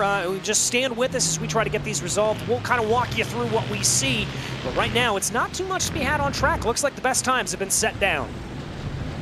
Yeah, it looks like it. We often see this actually, but because of the way that the GT4 qualifying works, it's good times come in early and then they're not able to be beaten. In case you're not aware, it's a 20-minute open session with everybody able to go out there at the same time, whereas the series before, the Production Car Challenge, is a 10-minute solo session, which you kind of have free rein on, and that's the case for most series, but this one's a little bit different. So it's does mean that the good times come in at the start, and then generally everybody just sort of goes around. It's almost like a warm-up / practice kind of session towards the end, and everybody sets themselves up for the race. Well, and that can be so crucial here when you're talking about, well, what is frankly a pretty tricky high-commitment circuit, to be able to get those practice laps in here and feel out that rhythm around the track, as we're only about 15 seconds left to go here in qualifying. As of course, as soon as we were talking about time starting to disappear there a little bit, Michael Terrafino decides to prove us wrong, go out and set a personal best. That'll keep him in 5th place at the moment, but he's not going to be moving up in the order. Looks like there goes the checkered flag for qualifying. That means it is time to get ready to field up, to grid up this field and get ready to go racing here from Jerez. This is going to be a little bit of an venture into the unknown here at this point. As we said, a lot of these drivers not necessarily as familiar with this circuit, which used to be a mainstay on the Formula One calendar, and now is well regarded as one of the highlights of the MotoGP calendar. Yeah, and it's used have been used for testing in the past as well for Formula One. By the way, it's not as synonymous with F1 as people seem to think. By the way, I think it might have only even held 2 races, or certainly not very many races. It's just had a lot of iconic ones, which has kind of upped its stake a little bit. But anyway, it's a very difficult circuit to overtake on, so I can't imagine the races these days will be very exciting, to be honest with you. But based on what we've seen. But anyway, that's a different topic entirely. We should have a good one here this evening. It is an important one, as we know, penultimate round of the season. And possibly, as you mentioned as well, not one that anyone will have much experience on, because it's one of iRacing's very newest circuits. Certainly the newest iRacing circuit based in Spain, but that's about to not be the case in about 2 weeks. Yeah, we're getting Aragon coming on into the service. Always love to see the new stuff that is coming in. As there, we've got it all back up. Looks like technical difficulties are fixed. Oh, I gotta love it here. Again, everybody here, give a massive, massive thank you to our producer here, Dustin, who was feverishly working while we were trying to fill some time there. So massive credit to him for getting that all taken care of. As the checkered flag is out, and it looks like, I think, everybody has pretty much finished their lap. Miles Brown still putting in a few extra laps here. Kind of as you said, Ewan, just getting a little bit of that extra rhythm, that extra practice around a new circuit. Yeah, it's as I say, it's just a practice / warm-up session towards the end, really, because nobody really improves. The top 4, certainly top 4 or 5, staying exactly the same as it was when we joined there. So it really doesn't change too much. But gaps are relatively close. We are getting towards the end of the season now, where numbers go down a little bit in the field, and the field spread gets a little bit bigger as well. But the top names are still very much there, and it's a very, very important day for those trying to topple Beckham Jasir in this season. we've got still mathematically the chance for 12 drivers to win this championship. Although with a 38-point lead, Jasir has a really quite big advantage. Yeah, it's going to be a pretty big advantage, and we're going to have to see how he decides to play it here today. You can obviously take the traditional way of just absolutely going for that win, wanting to lock it down, or he may play a little bit more of the professor-type role where he thinks about it a little bit more and tries to maximize points. But that all comes once we go through our starting field, because it's not your points leader, it's Justin Ream that will take pole position here today. Beckham J. Sear will be to his outside in P2. P3 is Hugo Gallo, and then Walker Caton behind him. Then Miles Brown, the first of your BMWs, and Michael Terrafino will find himself in P6. Nicholas Riceputo will line up in P7, followed by Robert Ridgway, the first of your Porsches, in the field. Then it's Matthew Fortin and Jerome Berthiaume in P10. Roman Fall will be in P11, followed by Joshua Chinsky in P12. Then it's Ryan Miles in 13th with David Richards to his outside. Vincent Genero will be in P15, Jordan Ricks-Grinny flanking him. Roy Brown, the Team Beef driver, is in P17 with Corey Groves to his outside. Josh Kimball going to be the last driver on the inside there in the next row, followed by Glenn Vanko to round out your top 20. And then it's Jack Stevenson in the Porsche to round out your 21 car field. A little bit smaller than we're used to of a field here today. Normally up to seeing those cars in around the 30s to 40s, but got to imagine new track here probably scared a few drivers off. Didn't want to put everything on the line necessarily. We will get a full pace lap around here, around this historic circuit, and then we will let these cars loose for a full 40 minutes of racing. Yeah, it's going to be a long formation lap as well for them here before our rolling start, as we're about to see. But yeah, I think keys in this race certainly are going to be trying to find a way through on one another, which is going to be really, really difficult.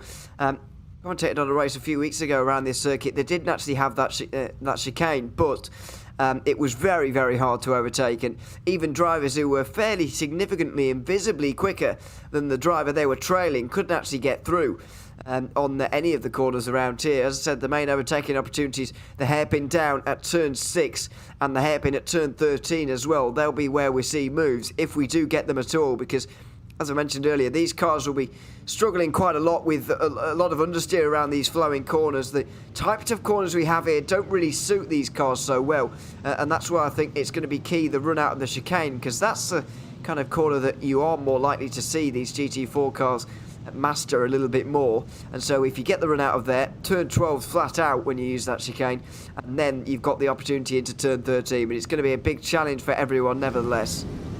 Yeah, it's going to be a big, big challenge, I think, and I think patience is really going to be a key here around much of this circuit, just making sure you don't push over the limits of the cars. Something we often talk about here, driving the track versus driving the other drivers. This is probably going to be a little bit more of a driving the track kind of race, so don't expect a lot of fireworks here necessarily, specifically I think in the early half of this race. Once we come down out of pit stops, well, then we could see some things change around as well. Pit stop strategy is always something we like to talk about in this series. Drivers like Justin Ream, drivers like Hugo Gallo, known for being able to save a little bit of fuel.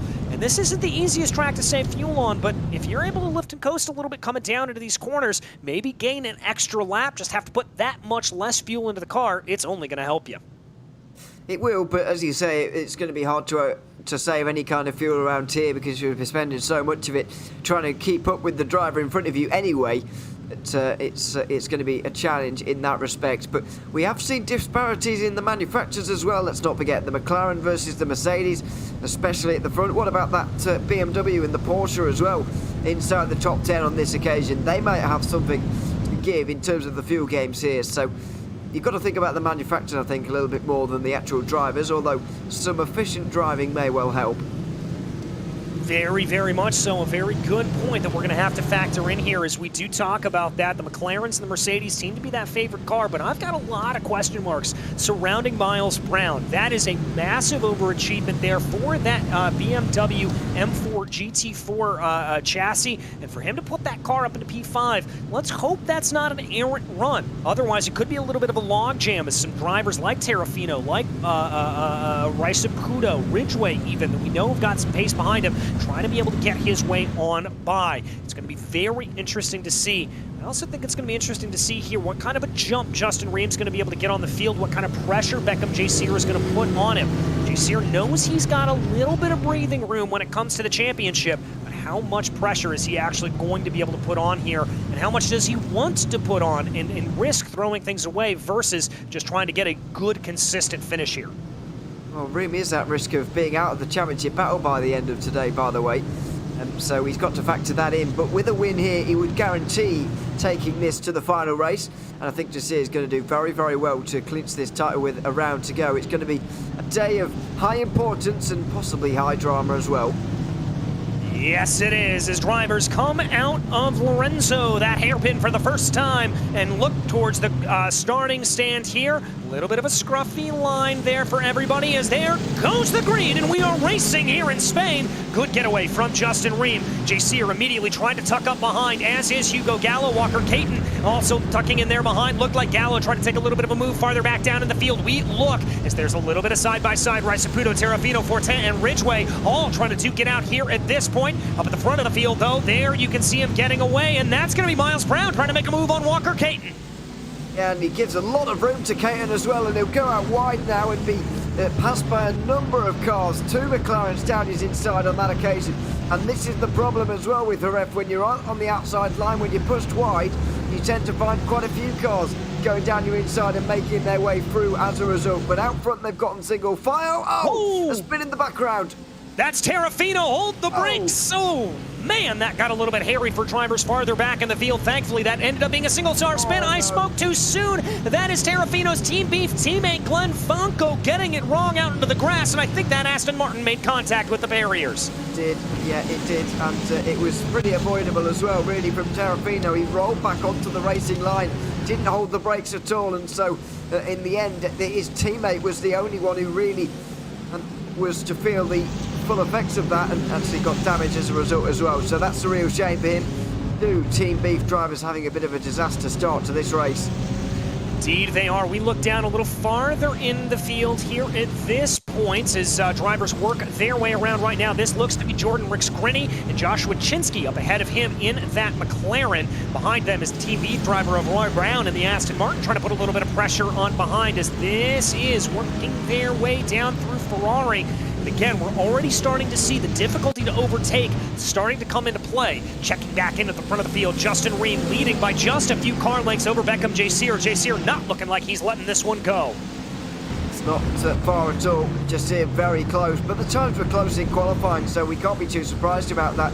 The problem comes that when you've got 2 people so well matched on pace, it becomes very, very difficult to overtake, and that's the general rule in GT4s at any circuit, but around this one it's going to be even more so. As we continue on with this race, we'll of course get a better idea as to who's stronger where and where this move may likely happen, if not in the pit stops. But for now, it's going to be a case of just stepping in here and following Rim and maybe waiting for a mistake, which he may have already got there.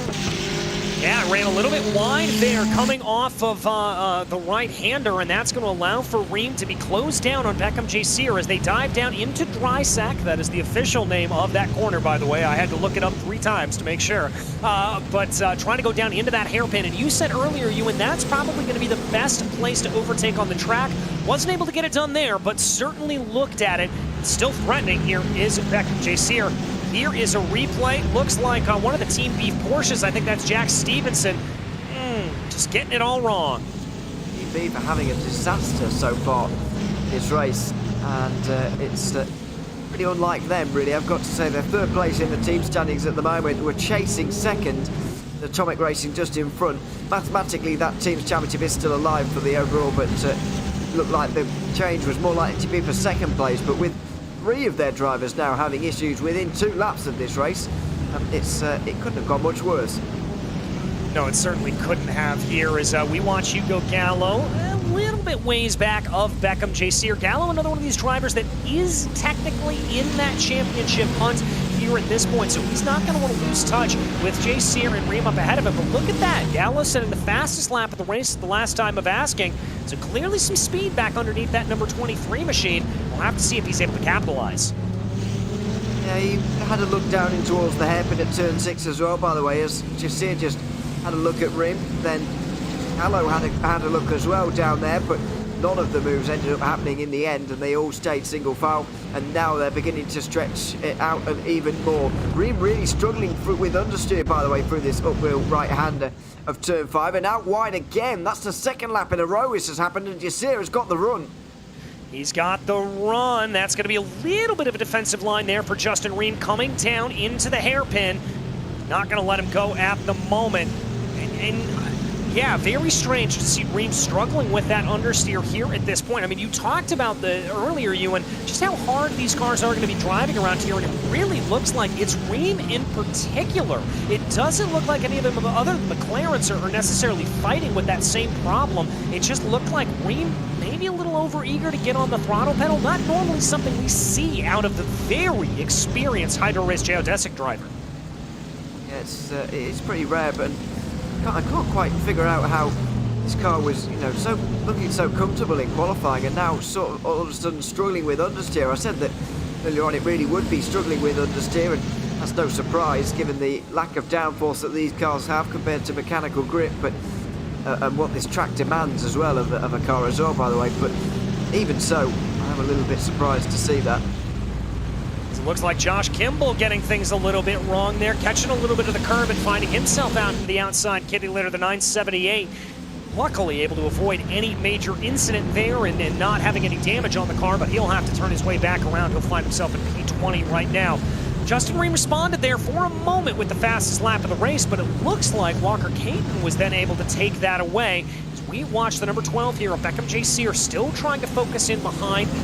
Looks like the gap's expanding ever so slightly here on that last lap. It looked like it only went up by about 12 thousandths of a second. There you can see the field streaking their way through the corners right now. A little bit of a close battle a little farther back there as we're waiting for some of these to fire off here, frankly, at this point, as this is going to be Robert Ridgway, and behind him, Ryan Miles trying to close in. This is the battle for P8 that you saw, and then the one we watch right now, there it is on your screen, P8 Ridgway and Miles. And the two teammates, as you can see. Teammates don't have to run the same car, by the way, in this series, as you can see from this shot here.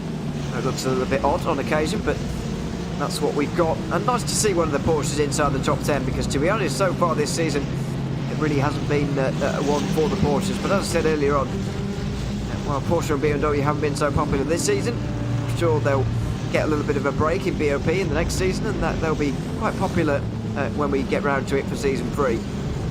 Oh, no, exactly. I mean, 2 seasons ago, it was all BMW all the time. The straight line speed of that car just looking absolutely unbeatable. And now you see really only 3 drivers running it here, and only Miles Brown up into the top 10. So good runs there for them, but not necessarily having it as much as they want. A little bit farther back in the field. At this point, this is David Richards and Joshua Chinsky going down into Lorenzo. That hairpin looks like the McLaren looking for a little bit of an over-under. And he's got the place in the McLaren there by the looks of things quite easily. Faster than the lights as well. Not sure whether that's just for show or whether he's actually unhappy about something there, but there didn't seem to be a lot to be unhappy about. So it's a nice move in the end. Well, having to do a little bit more defending indeed into turn 2, but that position should be settled by the looks of it. Should be settled here at the moment, as is looking like this lead battle is settled for the moment. Beckham J. Sear falling back to about 0.5 of a second here, call it 4.5, as they come out of Cedar Ponds right now. That's that long right-hander that we talked about. The Justin Ream looks like he's dealing with a little bit of understeer there. He was able to keep it underneath him at that point. But Ewan, if you've got a car that sort of intrinsically has that understeer, what can you as a driver do to really combat that? Cry in a corner, really. You can't do a lot. I'd use the example of myself, to be honest, because even I like an understeery car versus an oversteery one. In terms of that's I just get more out of it. But even this is too much even for me. It's really, really terrible around this circuit. And to be honest, you're seeing these drivers out here. There doesn't seem to be a lot you can do to combat it at all. Even the fastest drivers at the front, we saw Ream earlier on, really struggling with understeer and ending up in the gravel on the exit of turn 5 out there. Even at the front, it is just chronic, and you've just got to deal with it the best you can. There just doesn't seem to be an awful lot that you can actually do, and it's really hurting in terms of actually being able to make overtakes as well, because As you can see, the corners just aren't quite right to be able to make moves. There's a nice braking zone down at turn 6, but the corner preceding it at turn 5 just isn't really conducive to overtaking, and you get the situation that we're seeing at the moment at the front of the field, where we have 12 drivers separated by less than 9 seconds, which sounds very close and exciting, but none of them can actually overtake one another. Yeah, none of them are able to overtake one another. It's a waiting game here at this point. Nothing really doing here on track. This is going to be a race where we're not going to see anything really fire off, I think, until we get to that pit stop cycle. Oh, we've got somebody off in the background there is what I'm hearing, trying to get an eye on that at the moment. And there you see the lip of that understeer coming out wide. This is going to be the number 7 here, Nicholas RaceSpotTV, I believe. Coming up through the corners. Oh, just caught it out a little bit wrong. Got McLaren rear end wanting to dance away. That is some handy driving there from the number 7. That wasn't even close to staying on the road, was it really? It's almost like he gave up halfway around that corner and just thought he'd go into the sand anyway. He held on to 5th place at the moment, but it was slightly bizarre from him, I've got to admit, but he's still going. And is losing points to Beckham Desir at the moment. As you can see, I believe he'd lose 7, 6 maybe at this point in the day. And given that he's already 38 back, he really can't afford that at the moment. Everybody needs to gain points on Beckham Desir today, but with him up in 2nd place, it's very, very difficult to do that. As you can see, RaceSpotTV doesn't really have the pace to be in the top 4 right now, just looking at the gaps. Yeah, not really seeing like he's got the pace here as we look back on RaceSpotTV. Didn't lose that many positions as a result of that off. By the way, question from the chat here. Is Lorenzo named after the MotoGP champion Jorge Lorenzo? Yes, I do believe so, as this is one of the spiritual homes of MotoGP racing. Actually, great stories about it that, you can barely get 20, 30,000 people here coming for the Formula One races, as we talked about a little bit earlier, Ewan, but it was kind of amazing. They put 2 wheels around this place, and I believe they're looking at attendance of over 200,000 over the course of a weekend. Just goes to show you how much Spain loves their MotoGP. Yeah, they really do, and they've produced many good riders over the years as well. This is a replay, by the way, of more team beef problems in the bottom right hand side of your screen there. Yeah, a number of the corners, by the way, are named after MotoGP riders, and there's not many corners that aren't actually named after people, which is quite rare.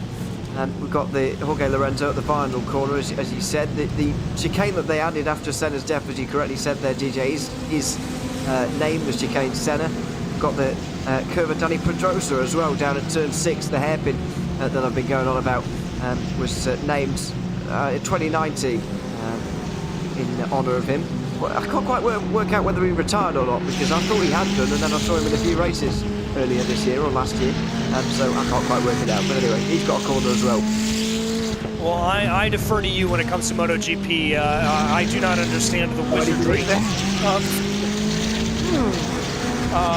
So that got a little bit close coming down through Senna there, but I do not understand the wizardry of MotoGP racing. I do not understand the physics. It just doesn't make sense to me, and it confuses me. I'll keep it on 4 wheels, and I'll be happy. Looks like, though, we could be seeing a little... Well, I thought we were going to be seeing a little bit of a challenge there from Beckham Desir, trying to maybe put a little bit of moves on Justin Ream. Doesn't look like he's going to go for it, though. They're going to stay in single file order here at this point. Now, we're about 13 minutes down into this 40-minute race. We expect that pit window to open between about minute 30, 30 minutes done in this race, about 20 minutes done in this race, about the halfway point. Look for that to be the area where things could get particularly spicy. That's where the real changes are going to be. We speak often about these pit stops being so important, and they are, but not more so important than in this race. As you can see on the left-hand side there, not many positional changes, especially inside the top 10, unless there have been some problems. Obviously, you can see Terrafino losing a lot down at the back of the field, but other than him, nobody really moving up any positions more than 3 up in this order right now. So pit stop's going to be so important, but with everybody running at such a high pace, I think it matters almost more what lap you pit on. Of course, you've got to execute the pit stop correctly as well in terms of getting in and off pit lane, and the fuel load has got to be bang on as well.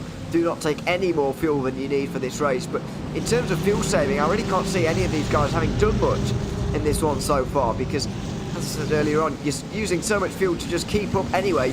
There's not much chance for slipstreaming and lifting off really around this circuit. So the times on pit lane are going to be quite similar, but the undercuts and overcuts are going to be where we see the gaps.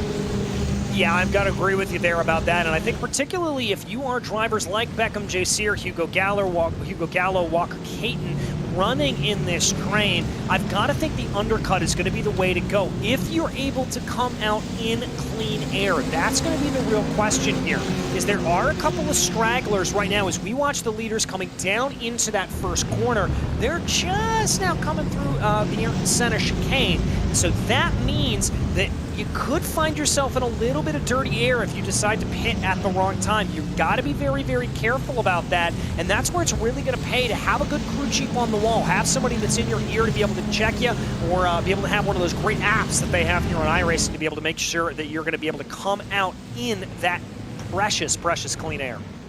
Yeah, clean air is going to be hard to come by for these leaders as well, because if you look at the gaps right now, the top 18 covered by 30 seconds at the moment, so not sure how long these pit stops are going to be and how long it's going to cost them, but if they end up in that traffic, then it's really worthless. Gallo's getting closer to Jasir with every lap that goes by, but might as well just save the fuel rather than continuing to make these half lunges that he does down in towards turn 6. He's doing it quite regularly as well.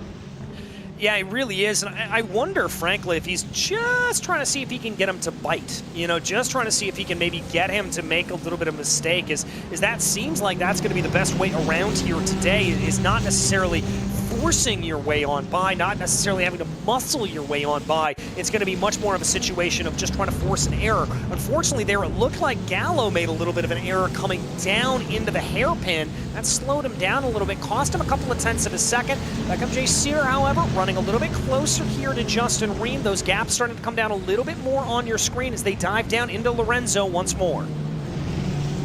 Yeah, it's still 4 for the lead. They're getting quite way ahead of the rest of the field now, because Bryce Peter seems to be really struggling at the moment for whatever reason. Miles Brown is hounding him through the final corner there. Once again, won't be able to get through, you wouldn't imagine, but it's allowing these top 4 to get away. As we approach the half distance mark in this race, it is going to get very interesting now in terms of who's going to be where at the end of these pit stops. Who's going to pit when as well is going to be the key. But Miles Brown looks like the most likely to make an overtake at the moment, although maybe not. Romain Faux has gone off the road at turn 2. Is Faux going to find himself pointing the wrong way here at this point? We watch Brown and RaceSpotTV. There comes down to the inside. Oh, that was gutsy stuff from Miles Brown, able to send the move, and now he finds himself up into P5. That was very impressive. Didn't see that coming at all, but they've got to do it. If they want to get rid of RaceSpotTV here, they have to get through on him quickly. That's what happened to Romain Faux, just a completely single car incident, a bit clumsily, tipping wheels onto the grass going into 2. Yeah, dipping wheels onto the grass, and that's going to send him around. We focus back in on that battle for P5 here at this moment. Brown, RaceSpotTV, and now 410 getting interested in this battle as well. That's 410 back in that black and teal Mercedes. Looks like a little bit off the apex there for RaceSpotTV. I wonder if he's starting to make a few mental mistakes, having had that position frankly stolen away from him from Miles Brown. Little surprised that Brown's not scampering off into the distance near as much. Let's take a look at this overtake again. This was just sheer tenacity from Miles Brown. Yeah, pure bravery as well, and trust that RaceSpotTV wasn't going to just turn across him there. Got to admire that in some way, but if it had ended up in an incident, then it certainly would have been Miles Brown's fault. So pretty brave for him to do that, but absolutely needed to. Look at the gaps of the leaders they've got now. 6 seconds to the leader himself, but 4.5 roughly to the back of that group, whereas it was all one long line not 10 minutes ago. Yeah, I think RaceSpotTV really slowed them down, and kicks off a little bit into the grass there at that point. Is that going to open up the door here for Matthew 410? Doesn't look like it. 410's going to be able to stay in line at the moment. As it sounds like something may have happened here to Terrafino. Terrafino down into pit lane. And we've got our first taker. And that's because he's found himself back in the traffic again after his spin earlier on.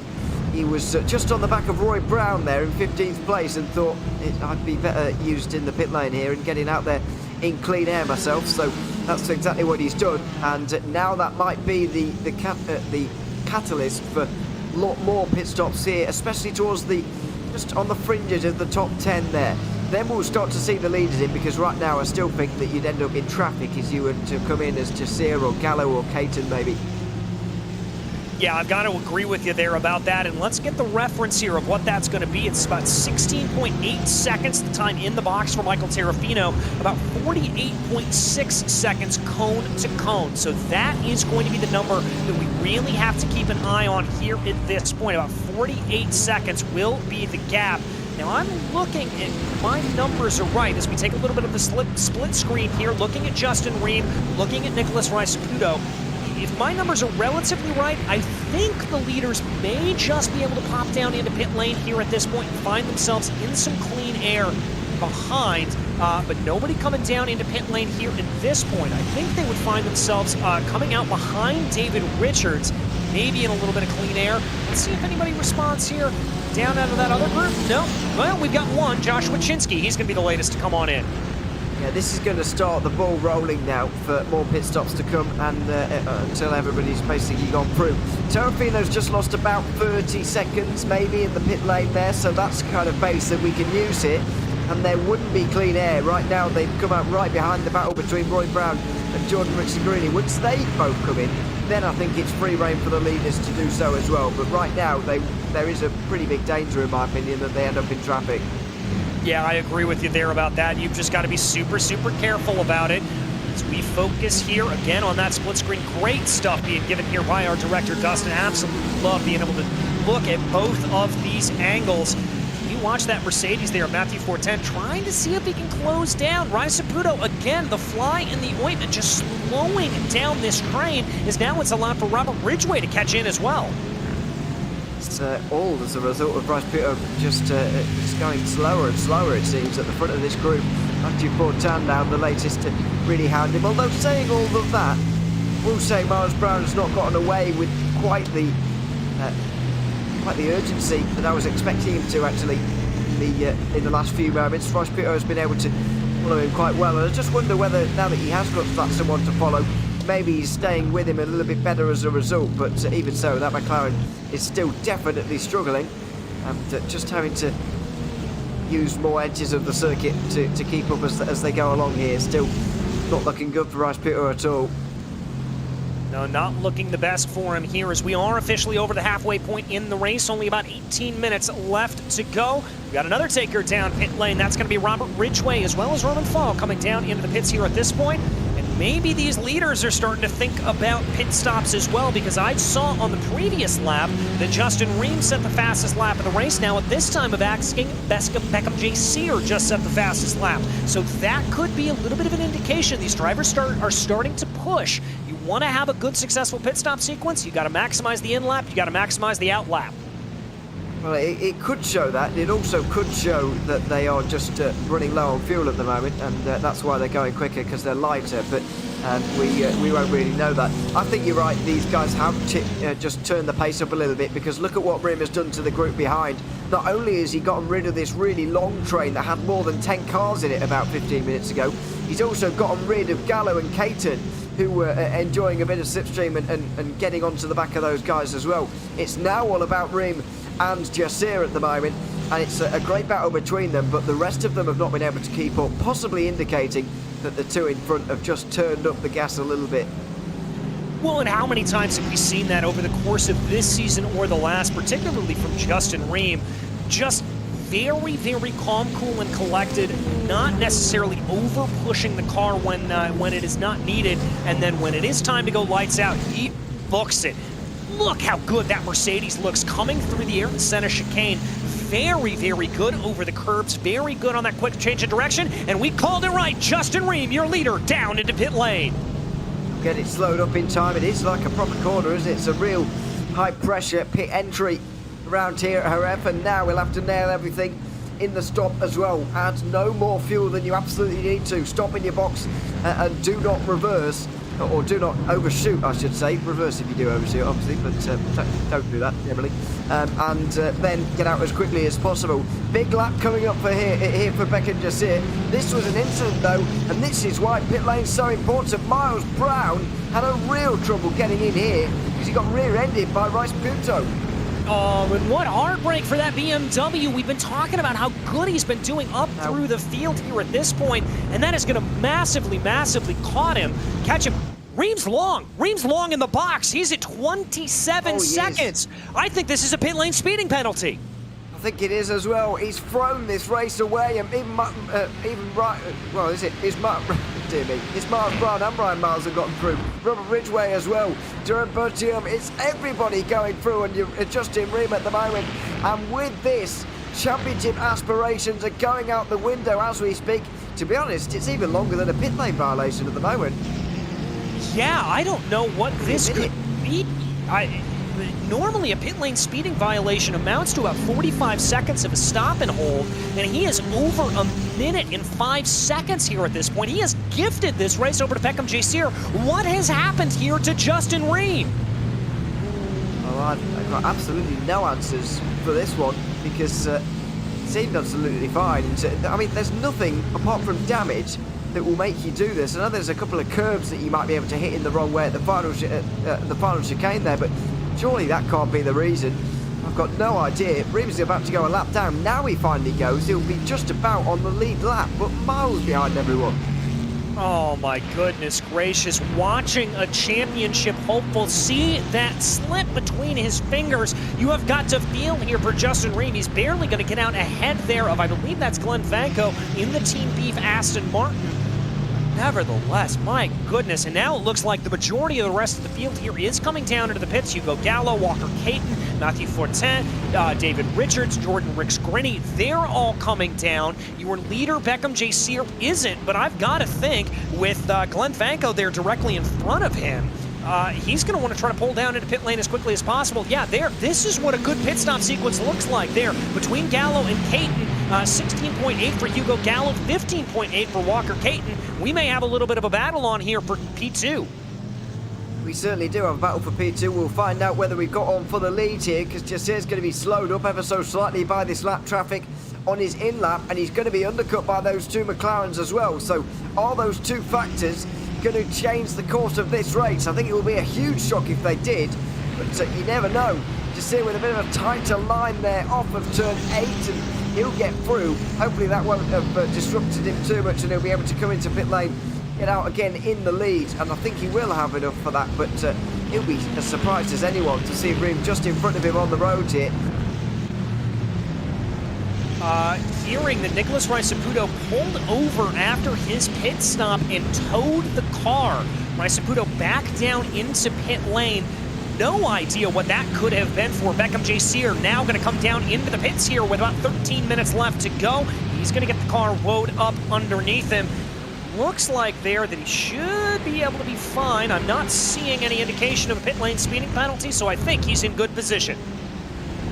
I think he will be. You can see Gallo here pushing as hard as possible to try and get the lead away. By the way, RaceSpotTV, I think, was having problems on the way into pit lane as well, because you see the way that, first of all, he hit Miles Brown, but also he slowed up even after that on the way in. I don't think he had everything set quite correctly in his pit stop there, and he was rapidly changing it as he came into pit lane, was maybe distracted. Maybe that's how he got into the back of the BMW. Either way, the battle for the race lead surely settled here. Peckham Jasir with one of the shortest pit stops of anyone, and he's already out quite some distance in the lead.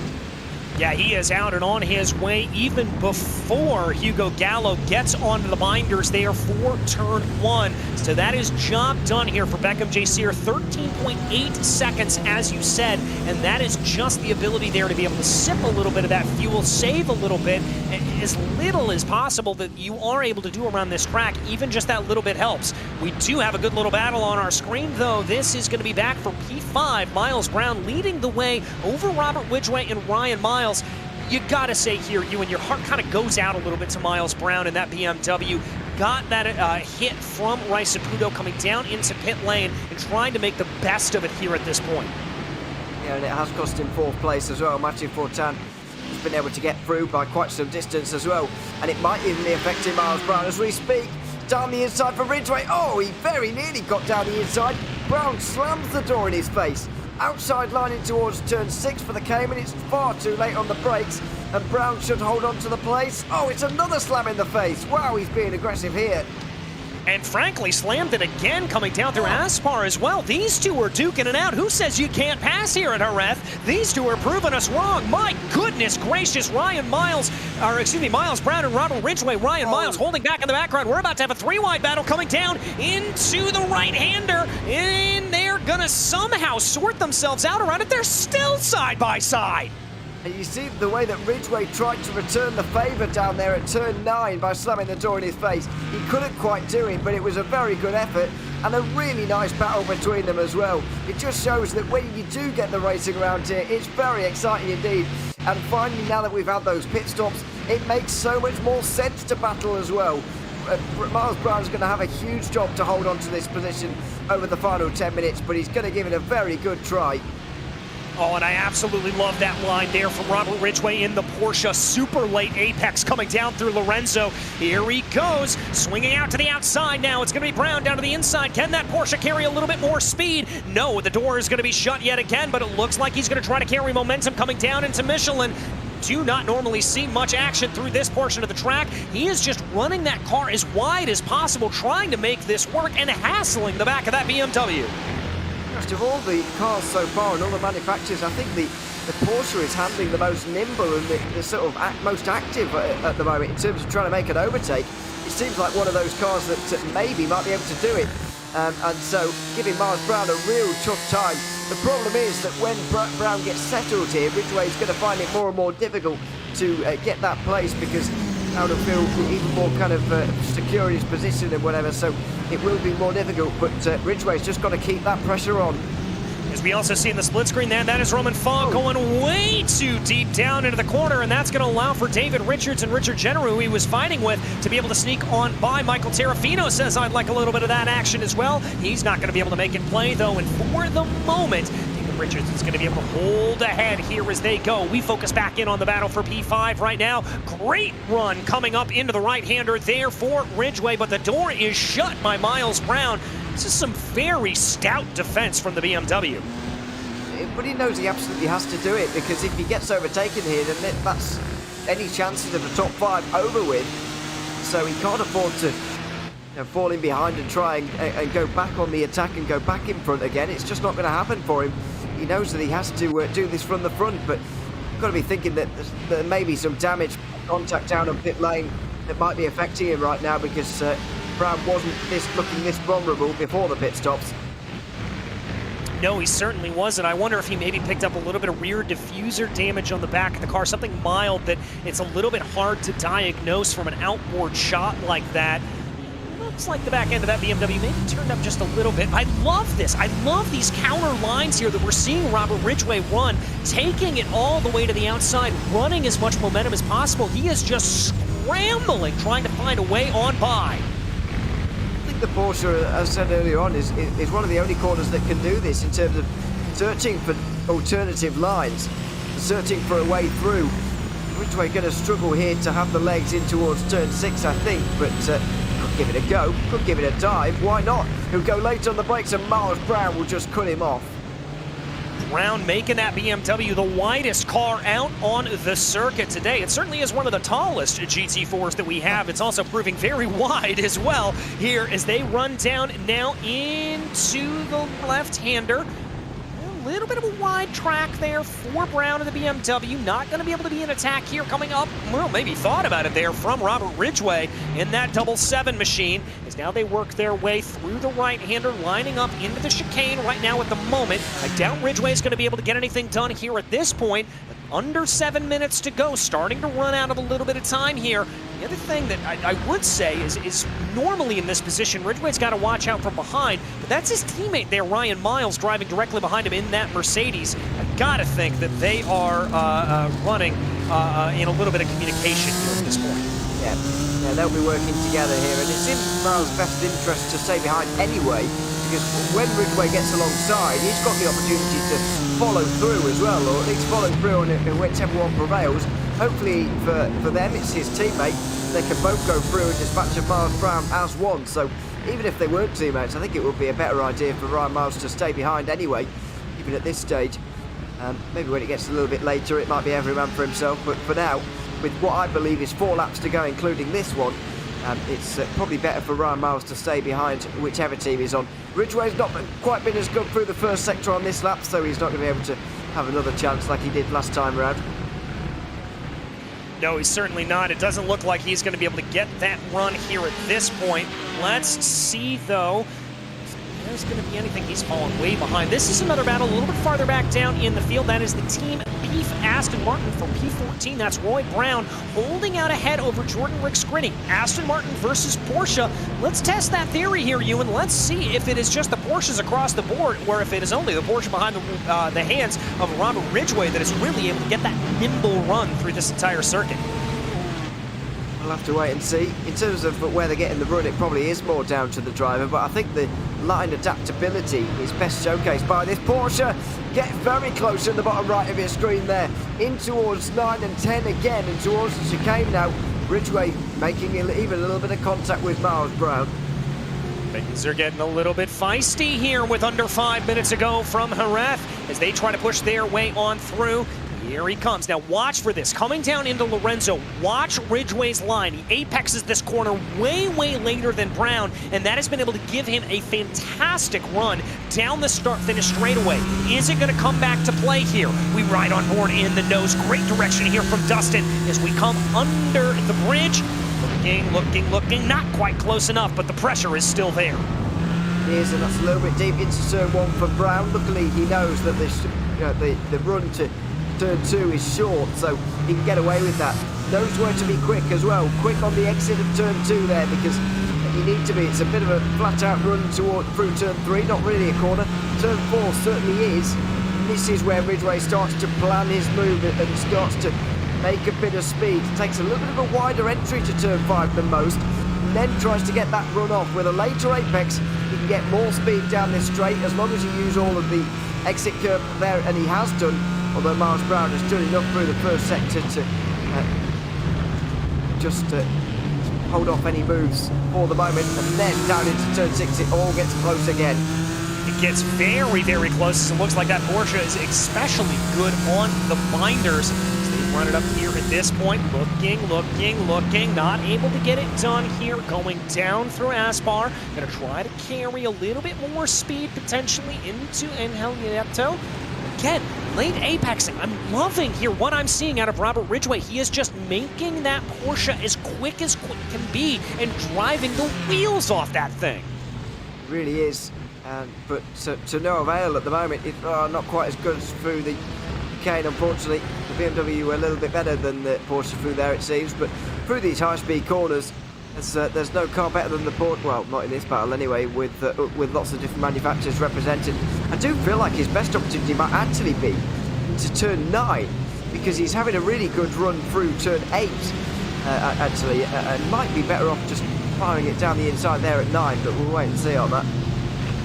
As that was a little bit strange. Romain Faure coming down into pit lane. That's a second pit stop for the number 17. I'm not sure what that is about. The split screen that you see here, that is David Richards leading Vincent Genero, leading Michael Terrafino. Genero and Serafino, the cars that you see on your screen right now. Here comes a little bit of a look from the Mercedes down to the inside. That's not going to play. They'll be forced to stay in line. That will remain the same. Yeah, bizarre one really. Genero also lost some time on that lap, so I wonder if the two of them made contact or had some form of incident. But we're on the penultimate lap now, and Ridgway is losing opportunities now to make a move. He's going to have to throw something at Miles Brown here. I think we could be seeing a little bit of a Hail Mary here from the Porsche if he wants to be able to try to capitalize and get that top 5 position as he runs. We watch him work their way through the corners right now, up through Aspar right now, just trying to see if there is any opportunity to be gained. And, you know, we've been talking a lot here about Ridgway and his ability. Oh, there it is. He's going to go for a little bit of a look around the outside. Not able to send it.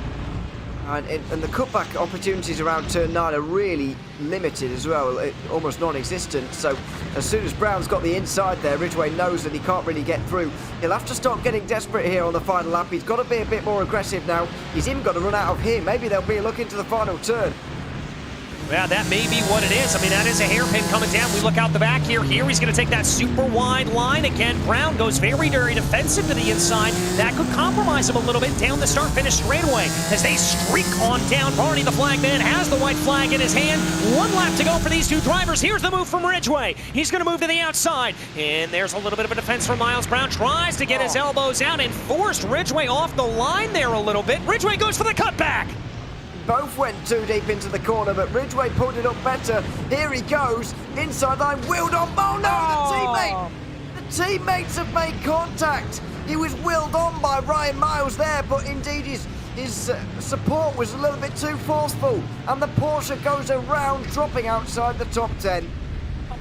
My goodness, what was promising to be one of the best battles we could have seen the entire race long all comes to naught.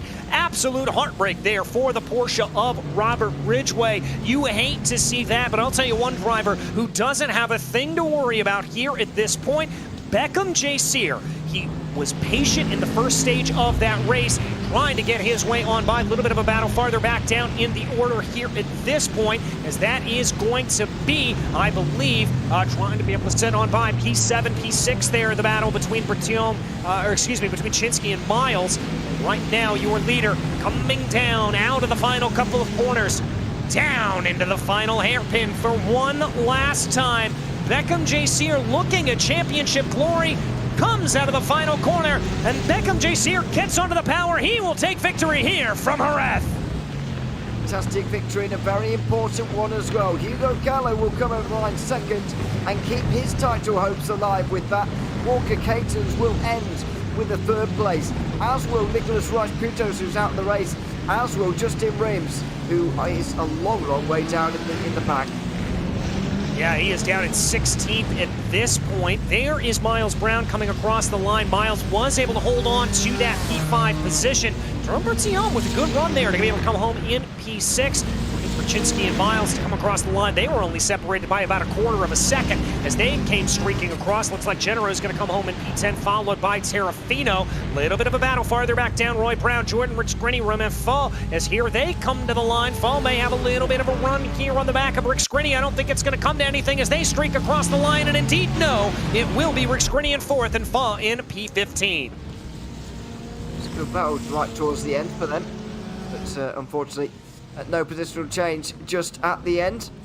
See the final few drivers just to trickle their way over the line. There's Justin Rim, 16th place, losing a heap of points. His already very slim championship chances have definitely gone out the window now. Yeah, they certainly have here, and that's going to be real heartbreak for Justin Ream. Just waiting on Glenn Venko here, the Team Beef driver, working his way through the Ayrton Senna chicane at the moment. Now down through Ferrari as he winds his way towards Lorenzo. For one last time, this is going to be for P18. Always love to give a little bit of love farther back in the field here like this. Blanco has driven a clean race. He's coming home in P18, kept his nose out of trouble, and stayed on the lead lap. So always something crucial to be able to do. As there, the Team Beef driver crosses over the line. P18 will be the last of your finishers to cross over. Well, as we run through the final finishing order here, Beckham J. Sear by 2.5 seconds, pretty much locking down that championship here at this point. Hugo Gallo, Walker Caton rounding out your podium. Then it's Matthew Fortin, followed by Miles Brown. Series organizer Jerome Bertillon comes home in P6, Joshua Chinsky in P7. Ryan Miles, unfortunately, only able to come home in P8, with Richards and Genero rounding out your top 10. Michael Terrafino was in P11, and the unfortunate story of the day has got to be Robert Ridgway in that Porsche P12 after incidents on the final lap. Roy Brown was 13th, followed by Rick Skrinny, then Romain Faux, and then Justin Ream finishing in P16, effectively seeing his hopes dashed here for the title. Corey Groves came home in P17, then it was Glenn Vanko, the last driver on the lead lap. Josh Kimmel was 1 lap down, Jack Stevenson 2 laps down here on the running, and Nicholas Rice-Puto also 9 laps down, retiring early from this race. Well, it looks like here we have in the booth, and we are ready to be joined by your winner here today and champion-elect, pretty much, Beckham Jasir. Beckham, that was really a fantastic and calm, cool, and collected drive from you. What was going through your thoughts, though, before that pit stop? Do you think you had enough to be able to take Justin on if he hadn't had that pit stop problem? You know, it would have been close if he didn't have that problem, because, you know, it's the whole race. Even after the pit stop, I had to save a lot of fuel, so maybe he probably would have gotten me at the end, but all in all, it was a good race for me. You sound a little out of breath there. So a lot of fuel saving, though, coming in. Was that the main strategy that you kind of knew you were going to have to do to be successful here at Jerez? Yeah, I knew the McLarens were really good on the fuel, so I knew the strategy for them was just fuel save, fuel save, fuel save. So I just decided to join them and ended up saving a lot more than they did, and it ended up turning out good for me. Well, it turned out pretty darn well for you. By our calculations, you are ostensibly ready to be crowned champion next time when we head out to Laguna Seca. Is that going to change your approach at all when it comes to running that race, or are you going to just race it as if it were any other day? I'm going to probably still race it as any race, probably go for the win again, obviously. I don't want to end off with like maybe a 5th or something. I still want to go for the win on that final round. Of course you do, my friend. A true blue racer here is Beckham Jasir. Beckham, a great run out for you here today. Thank you so much for joining us, and congratulations on a well-earned victory. Thank you, guys. All right, that was your victor here today, Beckham Jasir, and it looks like you have been able to catch up with P2, Mr. Hugo Gallo. Hugo, welcome to the booth. Good to have you here. Second place in the end there. Were you surprised when you exited the pit lane to find that Justin Reed was nowhere to be seen anymore? Yes, I was very surprised. I just went to look at the replay. Actually, I think he got a penalty in the pit entrance. We couldn't really work it out because he lost almost a lap in that pit stop, which is really unusual. But we couldn't work it out. In terms of the first part of that race, though, for you personally, we've just heard from Beckham Jasir that he was, just joining you guys in terms of fuel saving. What's that like as a driver when you just sort of sat there in a line and lifting off? Because you did have a look once or twice on Beckham. Yeah, I could tell he was fuel saving, so I actually wasn't fuel saving. I was just trying to keep up with them. Their pace was much better. So yeah, I thought maybe he was lifting so early for the hairpin. Maybe I could take a look, maybe at least force him into a mistake, but that wasn't to be. And the final round at Laguna Seca is only 1 week away. How do you feel you're going to go around that? It's a great track, so it'll be fun regardless of how we do. Absolutely. Hugo, thanks for coming to chat to us, and congrats on second place. Thank you. Thanks very much. Hugo Gallo there, second here at Jerez. And it looks like we've got time for one more interview. Series organizer here, Jerome Bertium. Jerome, a 6th place finish. Nothing to hang a hat on. Nothing too bad to hang your hat on what looked to be a very, very tricky circuit to overtake on. Yes, exactly. What a crazy race, and I cannot believe I finished P6. I think I just took opportunity of everyone's mistakes. So yeah, I just kept the car clean, and mid-race I was losing pace because I had an issue with my throttle, so I was not hitting 100% of throttle, so that's never good. So I think I could have maybe got a top 5 without that issue, but anyway, it is what it is. I'm very happy with the result. With a throttle issue, that makes this run even more impressive. Now, we just heard from Beckham and Hugo talking about how fuel saving was really the name of the game for them up at the front of the field. Were you doing much of that farther back down, or were you pretty much just trying to focus in and get to the end of this one? Not really. At the beginning of the race, yes, I was fuel saving a lot because we were all tight in the pack. But after that, once the field was more spread out, no. And I just learned the track tonight, so it was not easy for me to focus on fuel saving. I had enough just to focus on track, and also looking at what can I do with my throttle issue. So that was my main focus during the race. You just learned this track tonight, man. okay, I'm mad at you now because I know it would take me hours to be able to get a P6 out of this, and here you go, just learning the track. But I've got to assume next time out, Laguna Seca, don't have to learn that one. How do you like that go? Yeah, I mean, unfortunately, I will not be able to race at Laguna Seca. I would have loved to because, yeah, the corkscrew, and yeah, obviously I know this circuit. Not my best one though, so I would not have expected a very good result. But yeah, it's a shame I will have to miss this one. But I'm pretty sure you guys will have a good show. Well, we will do our best, Jerome. Thank you so much. And, well, we won't see you next time, but I've got a sneaking suspicion that we'll see you in the next season. Of course. Thank you, guys. All right. Thank you, Jerome Britsiome, your series organizer here today. And, well, it was a little bit of a pressure cooker here at Jerez, Ewan, but still a good race nonetheless. And a little bit of strategy coming into play. Doing a lot more fuel saving than we thought by the sounds of it. Yeah, well, Raymond and Jasir certainly were, but as we heard from Hugo Gallo, they were just hanging on for dear life a little bit at the rear end there. A little bit of fuel strategy involved there, but a little bit of difficulty to overtake as well. But I have to say, the second half of that race really picked up, and there were some very exciting battles to watch. Yeah, it certainly did. Well, you heard us preview it there a little bit, folks, as we turn ahead here and head to Laguna Seca next time out, May 22nd at 8:30 p.m. And do not fear, despite the, well, let's call it what it is here, Ewan, the anger of the repaving of Turn 5 and 6 at Laguna Seca, the iRacing simulator still has the old one. It's still just as fearsome as ever, and I can't think of a better way to end the season than running at this California mainstay. It will have that for quite some time as well, I'd imagine, and hopefully that will remain the case. But yeah, it's gone through some changes in real life. We're using the slightly older version now, I guess, in iRacing, but still a great circuit. Going to be another one of those that's a little bit difficult to overtake on, but there will be opportunities. It's going to be a relatively similar race to today, I'd imagine.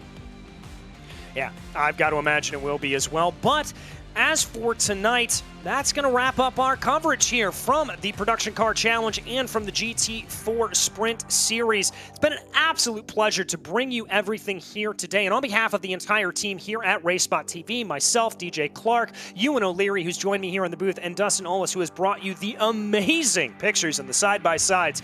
Absolutely flawless stuff. Thank you so very much for joining us. And until we see you on the track, thanks for watching.